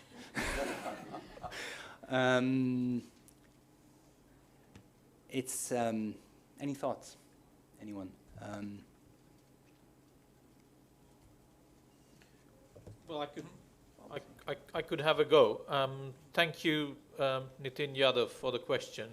Well, I guess it would have profound impact on how we perceive inclusiveness, and this kind of would lead to, Mattia, your broader question about how do we perceive inclusiveness in the current world and going forward, and what it means, the word inclusive.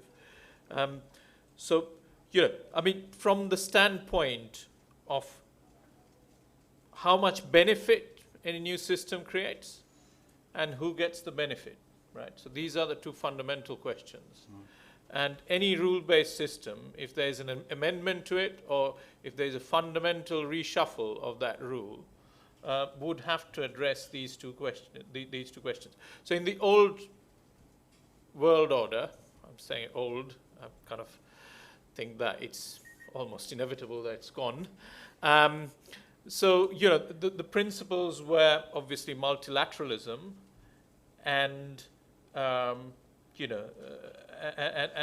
the idea of sovereign preferences. In other words, also incorporating the idea that countries are fundamentally different in terms of their level and stage of development, and that needs to be incorporated. Now, that principle is being challenged increasingly by primarily the G7, and increasingly, within G7, there are very aggressive challenges, and some others are less so, but nonetheless, kind of, in broad agreement that, the current system is not fit for purpose in terms of, to meet the challenges of the future. So to return back to Mr. Yadav's question, yes, it will change things fundamentally going forward. What would emerge out of the current tussle is difficult to predict. And I would say it's a mug's game, so I wouldn't indulge into it. So, but it will definitely change for sure. Thank you, Sambit. And thanks for trying to answer the question, what is inclusive trade, or what we should think about, right? How to share the benefits we get from trade. Do any of the other panelists want to venture into definition of inclusive trade? I would like to, unless Sabyasachi wants to go first because he hasn't answered anything yet. So, please. I could have answered a few, but nevertheless, on inclusive trade, you mean? Yeah. And, again, when you come to definition, it always becomes your definition versus my definition in trade. But I would think, as trade evolves, you have inclusiveness parameters as we have discussed today in agriculture. You have, when it comes to industry, it has a different ramification, how you bring in MSMEs on board and entrepreneurs. Again, the model of entrepreneurship itself is changing, basically. And of course, when it comes to services, tradable services, non-tradable services, all of that. So it is not really like you can put all sectors of the economy and put a lens of inclusiveness equally on everyone, each of them. But the strategies would differ, basically. But what we have discussed today is perhaps the challenges that are posing as barriers to bringing in more inclusiveness the way it is desired. But still, if you try to go by the powers of these barriers, what creates more inequity than others, perhaps, if you try to rank them in the current scenario, when the world is driven in a kind of a technologically dynamic era, technology perhaps is creating more divides than many other things. We know about the factors of production and how unevenly they are distributed around the world. But if you go by it, there was a powerful piece by Joe Stiglitz right in the beginning of the 2000s. And UN came out with a compendium on global public goods. It's a thick compendium, and the essay that was by Joe Stiglitz, he showed how technological inequality is much more skewed, even skewed, than income inequality. So it is a proven fact. So unless you can breach this gap, it is going to create problems. The second point is how you see the level of challenges, the first level of challenge, the second level of challenge, the third level of challenge. So for me, the first level of challenge is access, whether trade brings in access. The second, perhaps what we have discussed, is trade automatically does not ensure equity, but you need a lot of national policy intermediation to bring in equity. But again, coming back to the third level of challenge, where I think whatever we have discussed, multilateralism, participation, etc., how ethical and fair, the ethical and the fairness question in trade. So you have to bring in these questions separately and try to produce an idea of what is inclusive for it to be acceptable to many people at a time. I will stop there. Thank you for trying that. It's a hard task to define it. I mean, we haven't gotten to it yet. We've thought about it for months. We tried to write papers about it. We haven't gotten a definition yet. So I'll make notes of what you're saying. Kosov, you want to try? Well, thank you. I will situate this again in the context of World Food Programme's work globally. While in 2025, the world produced a record amount of food, and according to OECD and FAO's outlook, by 2034, this is supposed to grow by 14%. Global meat output is up, aquaculture is increasing. It's producing far more calories than 8 billion people need, actually. Yet, 320 plus million people are facing abject poverty and hunger on a regular basis. This surplus production does not equal security or fairness or equality. It goes hand in hand, and it basically is translating to mass insecurity at this point. So for me, inclusive trade would be trade which reduces hunger globally. And I think it's time we need to shift this metrics of, otherwise, the metrics from which is primarily on export volume to, if we don't shift this, then we'll keep on propagating the same system of how globally systems which are geared towards global efficiency rather than, and which are in certain cases locally exclusionary, So for me to define it, I have 5 broad things. It means participation. Again, I'm going back to Professor Bhattacharya's point. It's not about who just benefits, but who participates. Smallholder farmers, women entrepreneurs, fisher folks, Ranjana has mentioned, they need to be a part of this discussion. They not only need to be a part of this discussion, they need to be the ones leading this discussion, I suppose. Otherwise, the numbers that we are talking about is going to increase every year. The second thing I would mean is that it's not just nutrition.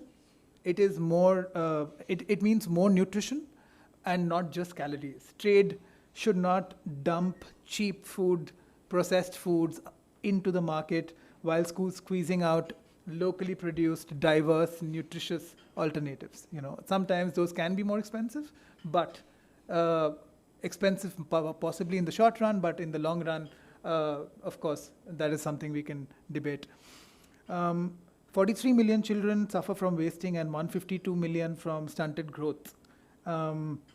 Outcomes not of scarcity, but these are food systems which have not been equitable and fair. These same systems now are dumping foods which are leading to the increase of non-communicable diseases, heart diseases, obesity-related diseases as well. For me, again, trade should be promoting resilience and not just efficiency. I mean, now is the best example to kind of see this.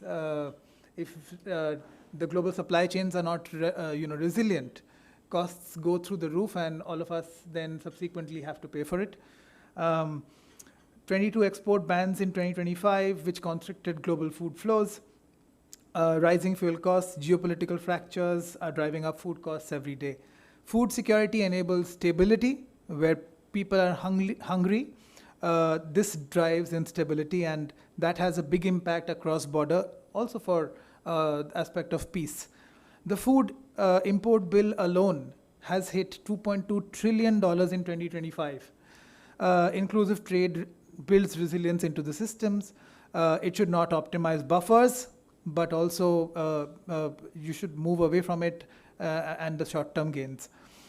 It has to be sustainable. It should not be one which depletes natural resources, soils, deforestation, unlocks vulnerable or locks vulnerable communities into further marginalization. It needs to be more inclusive from that perspective. And it means that the system holds when it matters the most. 58 million people are currently at the risk of losing access to food across the world, and you all know because of the reasons that are very well documented. So if I had to distill it into one point, very, very briefly, inclusive trade is a trade whose architecture is built from bottom up. Very nice, thank you. Succinct definition in the end, took a while to get there. No, I think I agree. I mean, it sounds like fundamental things you've been discussing, and while you were talking at some point I thought, is he arguing that efficiency needs to take a hit for us to be sort of pursuing equity and inclusive outcomes? But it could look like that, but in a way, what you were talking about is investments towards more stable and sort of longer lasting goals. More longer lasting than short. Yep. Thank you. Ranja, you wanted to go first. We left you last. You will still have the last word, I think. Okay. What is inclusiveness? I'll start with your question, and I would like to answer the online one and maybe food quickly. So inclusiveness for me is operating at two levels. One is the country level, and we've had this, long age-old debate of North-South, and I mean that's become more nuanced now because we have, say, China and some other richer developing countries, but I think that debate still remains very relevant.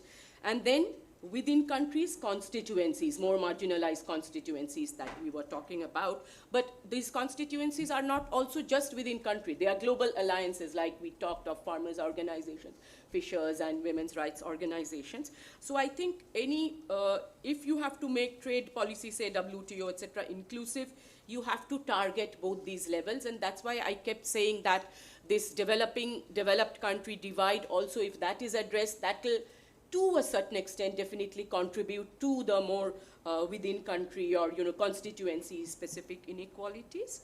And I would say both process and content are very important. How you are including, which we keep going back to, how do you make it participatory? How do you get both countries and constituencies to participate in these discussions? Because even if you look at country level, I mean, for example, before MC14, when the negotiations are going on, LDC countries will have one negotiator handling 7 issues on which things are moving at super speed. How are they supposed to participate? And then there are green rooms. So both process and content would be very important. And then let me go back to the WTO reform question. Yes, I think, and I agree with you very much, it's going to have massive impact on inclusive, what we believe to be inclusivity. And as I said, that's country level and constituency level. MFN, for one, which was the key principle. Countries, why did they hung around in the WTO, though many developing countries felt it's an unfair, many of the agreements are unfair because of the MFN, because everybody was supposed to get this equal treatment. But when now the US has really crushed it and it's made it very clear in its proposal before on the reform discussion before MC14 that it doesn't want MFN, it wants to go the bilateral route. So no rules are there basically, right? So that is tremendous blow, I would say, to inclusiveness. Decision-making, WTO was always consensus-based.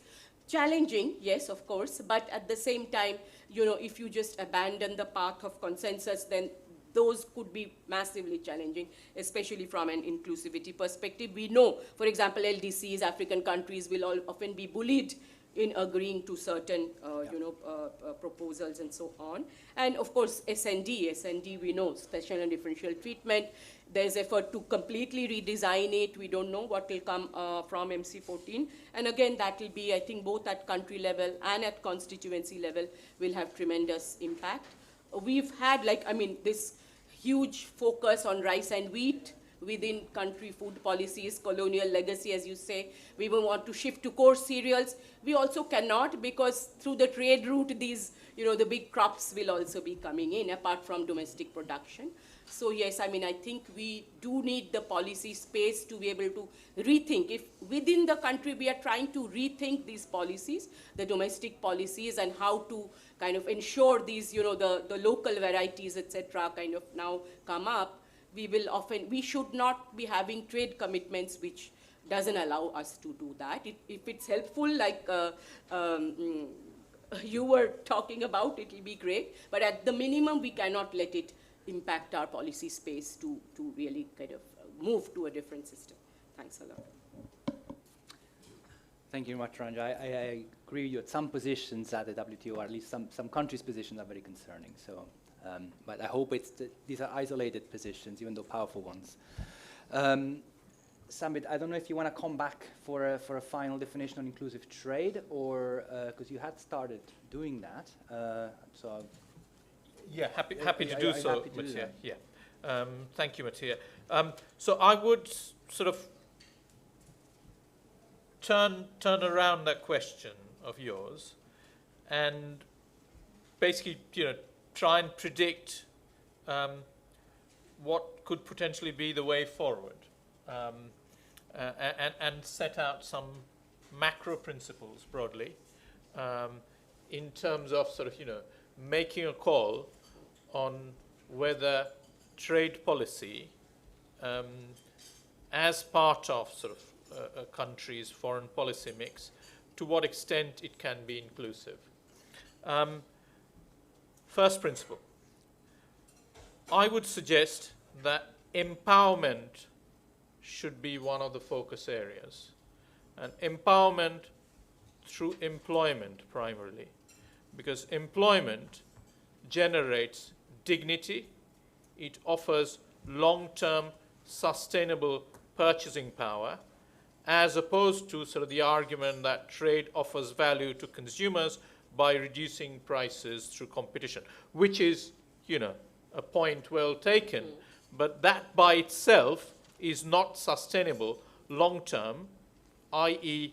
example, US. And, the backlash to trade in many of the G7 countries across the board. So, because it was primarily reliant on the principle that trade offers value to consumers with lots of cheap goods, without necessarily generating good jobs and employment thereby. Competition still remains a very important principle, and competition will continue to offer value. Now, I will put competition in the context of two major global shocks and challenges that I can foresee we will likely to face over the next decade at least. First, technological change, rapid technological change, especially in the digital space. It has massive implications, both for competition as well as empowerment. Just to give you an example, I think Kaustubh mentioned about Anya Chakra. There's another scheme. I wrote a paper about it. I didn't know much about it before writing the paper. Amrita is a co-author of mine. There's a scheme called PMJDY, free bank accounts for previously unbanked individuals. It has profound impact on people's livelihood, wages, and so on. So that has massive power, and it's not just about making a lot of noise with banners and flags in the high street, but in terms of generating real income, and that gives participatory power. So I can envisage, it's already happening. India has UPI, China has WeChat payment. I think the emerging markets and the BRICS countries are far ahead of the G7 in terms of payment systems. And there are major innovations taking place. And that has implications for trade and development, immense implications in terms of how you settle accounts across borders, and within border, it's already happening, right? So there's massive scope for investment, new jobs, and also empowerment. So that's a space that I would, focus on. Now, so in that context, empowerment, nutrition is a huge factor that Kaustubh mentioned, and it has implications for health and human capital by increasing longevity of your human capital, right? So if you are better nourished, you have workers who can work for longer, which is a massive dividend for any society. But that said, you have to have skilled workers as well. So any participatory agenda should have skills and jobs, right in there. And that's returning back to your China-India question earlier in terms of, trade balance. So in international agreement, that should be one of the key metric. And that needs to be evaluated independently, not just by the government, but also by civil society and other stakeholders. So in other words, if China is coming and saying that, we are going to sell you this many dollars worth of gadgets and widgets, then the question for the emerging market economies, be it within WTO or outside of it, using other multilateral frameworks such as the BRICS and so on, okay, what are you going to do if I allow you access? What are you going to do for us in terms of investments in the value chain of what you're going to sell us? Are you going to create jobs? Are you going to allow our workers to participate in your value chain? Are you going to invest in skills? Or are you going to allow us to tax the surplus that you're going to generate in transactions with our country, and then we are going to reinvest that surplus into generating skills for workers of the future? So these are key principles. It's complex to understand, but that said, I don't think you need a PhD in economics, right? Come on, it's economics, it's not astrophysics. So, it is understandable, provided that it is communicated in a simple manner for the stakeholders and the constituents to understand what they're dealing with.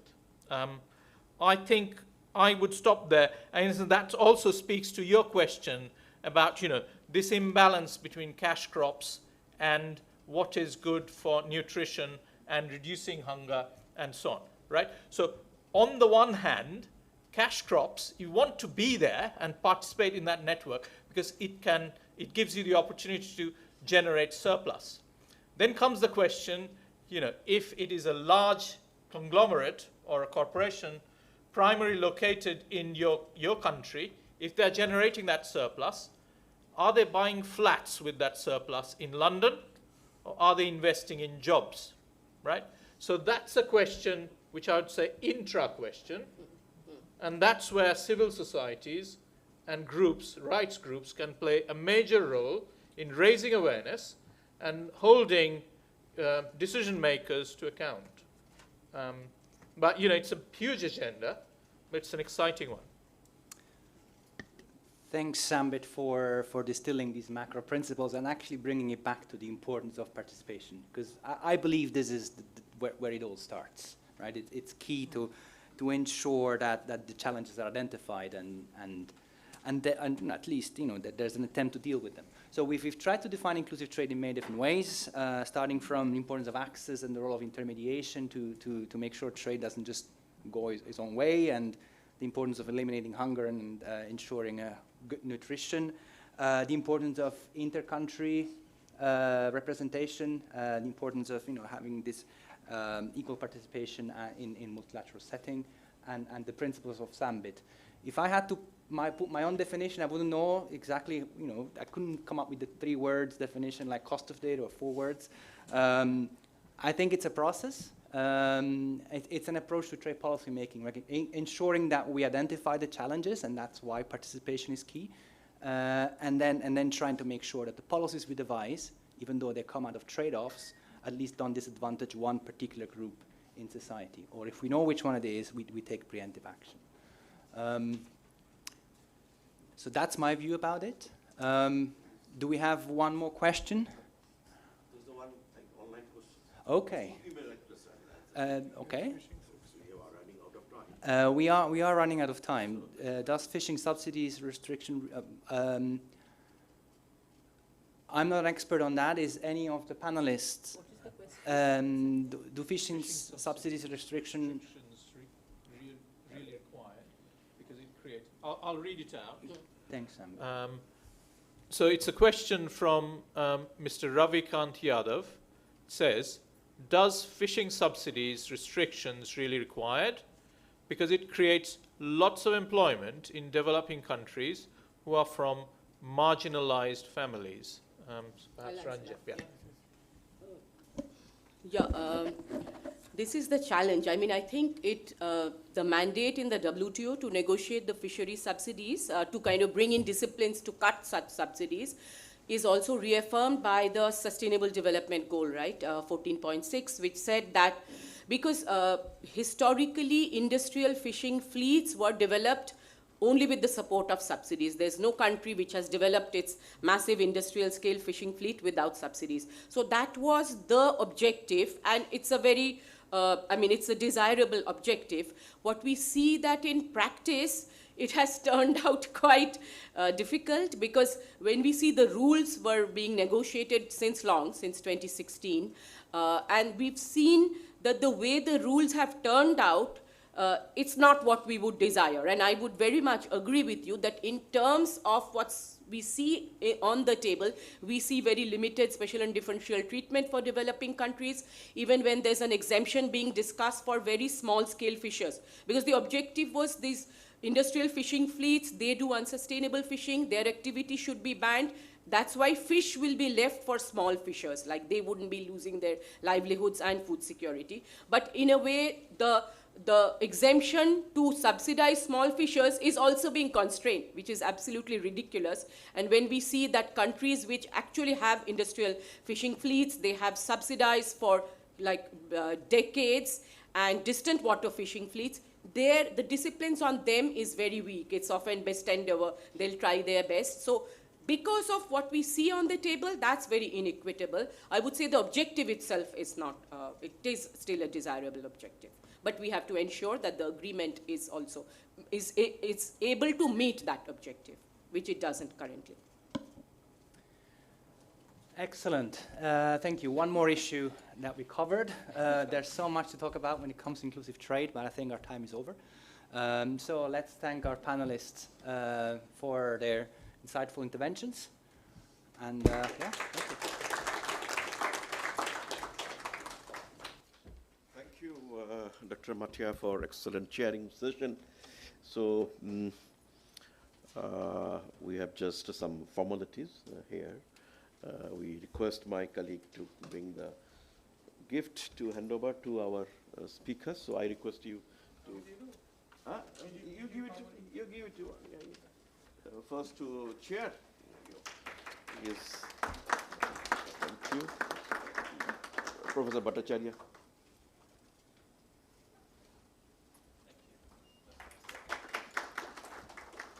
Yeah, to Ranjan.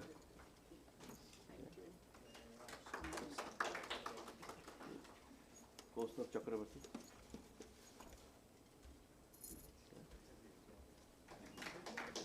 I give it to you. Sabasaji.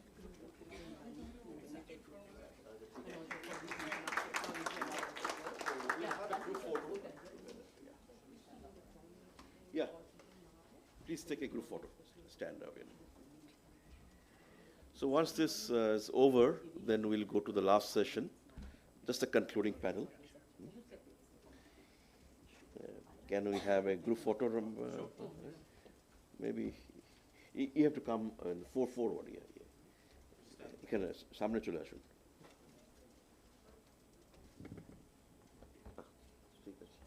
Okay.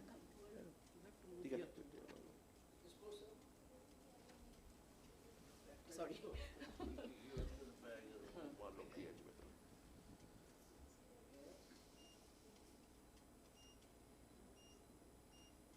Okay, thank you. Thank you once again for the stellar panel. And let's take a seat. I request Dr. Amrita to come back. Jayas, we have just a concluding session. Meanwhile, I also take a note of our friend from IDRC, who is here, Dr. Edgard. It's a very common name and common face in Delhi and also across South Asia. Thank you, Edgard, for joining. Thank you. Yeah, please. Amrita.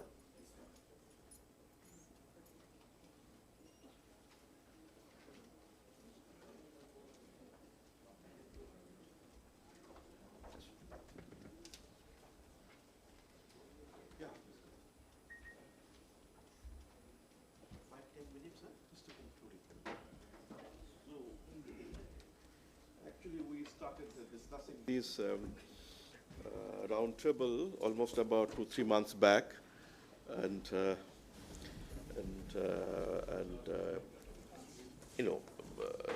actually IDS wanted to have a session by their own because they have a very strong fraternity living in Delhi and India. So I told her, actually motivated her to come to RIS because our new Director General is planning a big program on the trade front, like what's going, we are doing at the moment. Those who are my faculty colleagues, they know. And she has agreed, and we actually presented very rich discussion. At the moment, if you go to social media or print media, the conversation in the WTO is not happening because our mind is somewhere else, supply chain disruption in the Middle East and war and many things. But silently, if you have noticed, the conversation that we had in the morning session and post-lunch session, very rich in content, and I thank all the panelists for coming here and joining with RIS and ITS, University of Sussex, and other partners. So thank you, Dr. Amrita, for your great support. By the way, I never been to UK. I went once and one or twice, but I am a more kind of a desi person. My other name, I don't have an American PhD. I am just a kind of from eastern part of India. I never crossed Atlantic, neither Pacific. My route is always in the east, easternwardly, Bangladesh or, something like that. But conversation today with an university, I have many people knowing Professor Biplab Dasgupta, starting from there, I think, sir, you might be knowing Atul Kaushikji, all the stalwarts like Deepak Nair and all studied, and Arvind Kumarji is sitting still there, those are really, our product of Sussex, University of Sussex. So your final thought and some comments, Amrita? Yes. First of all, a very big thanks to RIS, Professor Prabir De, DG, and everybody else who really facilitated us to come here and, collaborate on this really important set of discussions that have happened today. I'd like to thank the two chairs as well as all the panelists. I think we have really been through, through discussions on very detailed technical issues, but also real-world challenges. And I really enjoyed both the panels. I'd like to share, if I have a couple of minutes, I'd just like to share some reflections from what I heard from all the panelists and the chairs. I really heard about the power of global trade, where, there is a need for global governance, but the benefits of trade are by no means automatic.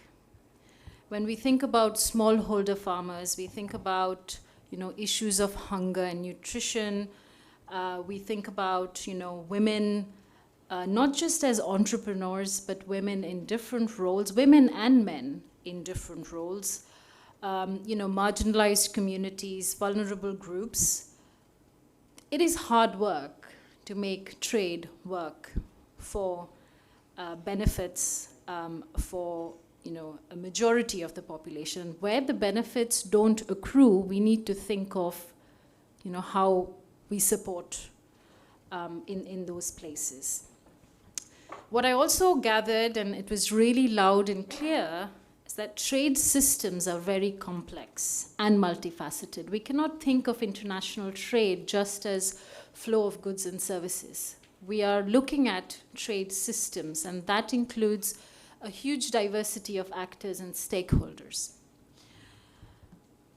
The World Trade Organization, which is of course a body which stands for trade governance, is increasingly, juxtaposed with a very shrinking policy space. So the domestic policy and the domestic policies that can really make trade work for development is facing a lot of challenge. I think I quote one of our panelists who said that, the sort of development effects of trade have become a hard bargain. But I also think that, trade can be that instrument for development. So these are the challenges, but we also have reason for optimism here, because I heard that what we need is not, by no means a reversion to any of the old extractivist models that have existed, but long-term commitment on how we leverage new technologies, new knowledge, but also new partnerships. And this can be, complemented by new investments, new financing, and we need fresh perspectives, new thinking, which brings more people on the table, but it cannot be participatory just for the sake of it. We need participation where there is accountability and real action. So I think on those sort of positive note, I'd like to say that the future of trade and development cooperation, remains really important and requires that we work with new alliances and partnerships. And I gathered a lot of really optimism today on how we address those challenges going forward. I look forward to our future or the next step of our collaborations. We have today signed an MOU with support from RIS. We will definitely be working on not just sort of on the research side, but also the technical capacity building, where RIS and Sussex already has that long history. And I've, of course, had conversations with many of you, and I look forward to how we take these steps forward. Thank you, Professor Dey. Thank you very much, Dr. Amrita. I mean, for my side, on the RIS side, I mean, we have a detailed report here note, and you might be knowing that in the inaugural session, it was in 1 hour, then we went for the photograph, came back and went to my room. The reporter sitting here, she just sent me the first session's reporter note. So I was thinking how such fast, such quick, So what I found nowadays, we are extensively using AI tools. So you can record it, and you can put it in, and it gives you, very first. And the quality of the reporting was quite good. So we will be using, today's conversation, coming up with and maybe an internal document for sharing with our colleagues and the ministry, and also to share it with, concerned and competent authority. That's the best what to tell, And there are people here in Delhi. So, and of course, Amrita said that she will be coming up with some policy brief kind of thing, yeah. So this is not an end in here. There will be an outcome document to be shared with the larger audience. But 2 or 3 takeaways which I have noted, what I could understood, when you grow, you don't have, much things to remember, a lot of issues. So I think that, the conversation in the first session, that rules are very key to the multilateral trade, and trade volume rising with a growing inequality. That's what I picked up, the first session's conversation. Second session, which was chaired by Dr. Matia, is that the disconnects are also growing and expanding, and there are agricultural issues, gender, which Mr. Ranja Sen Gupta talked about, poverty issues, fishing sector, SMEs, all the vulnerable groups, and then global uncertainty is expanding, and we have seen many other examples is happening at the moment in and around, and also the rising the marginalized group of people, weaker sections. There is the issue of food security. There was a presentation by, mentioned about the number of RIS Development Corporation cumulative figure for since 47, how much RIS has expanded. India has given as a development corporation 107 billion number. That's what the presentation talked about. There are many takeaways from the conversation which I could took the note in my own address. And there are many things to learn, and particularly the payment systems. The last part of the conversation, it was so nice. Professor Bhattacharjee, himself, he said that, I beg your pardon, not Professor Bhattacharjee, Bhattacharya, said that this is, payment systems. You won't get it in the G7 countries. It's a fact. If you travel to the Tokyo, which I go in the eastern direction, that still the people in the Japan, they carry a lot of coins in their pocket. They have small wallets available in 100-yen shops, which the Japanese old people, they just go and pick up those. 100-yen shops are mostly the different types of varieties of handicrafts, are mostly the wallets to keep the coins, because the 100 yen is the starting denomination. And so, whereas we are more, connected with your QR-based payment, etc., etc. But when I checked with the, some of the thought leaders in Japan, they said, we don't want to change on that aspects. There's a trustability, some lack of confidence. I think the same goes in other G7 members. This is where, India, China, and other developing countries, Southeast Asian countries, ASEAN countries, they lead. Pharmaceutical, health are such some good examples. Well, just rituals to give in, some thanks to particularly our DG, he's busy and he was a little cautious that are we doing the things with the proper time, we are having the discussion coming. But during the lunchtime, he was so happy.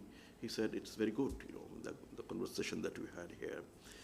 We missed our representative from Minister of Foreign External Affairs, but at the last moment he backed out because of some pressing needs elsewhere.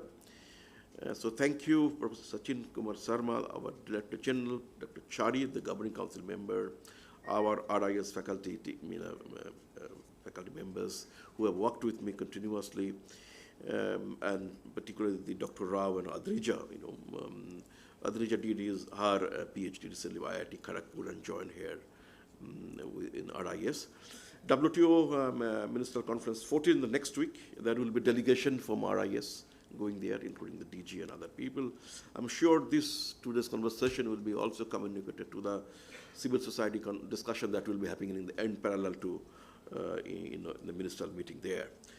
We have an excellent outcome, that's signing of MOU.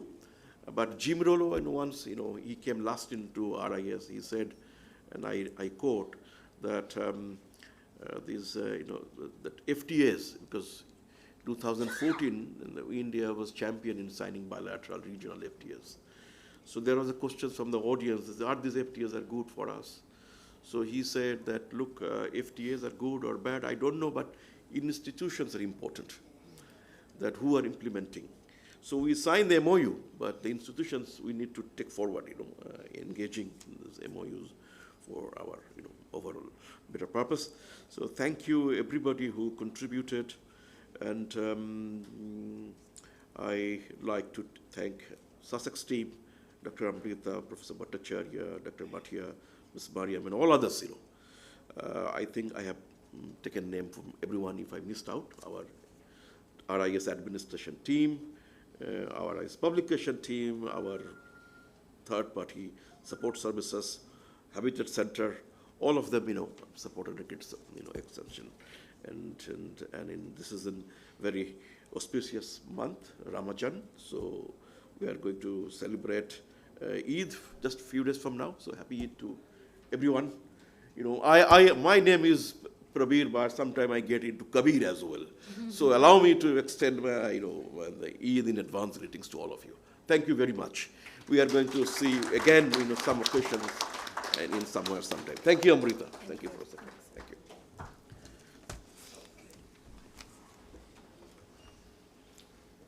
Thank you.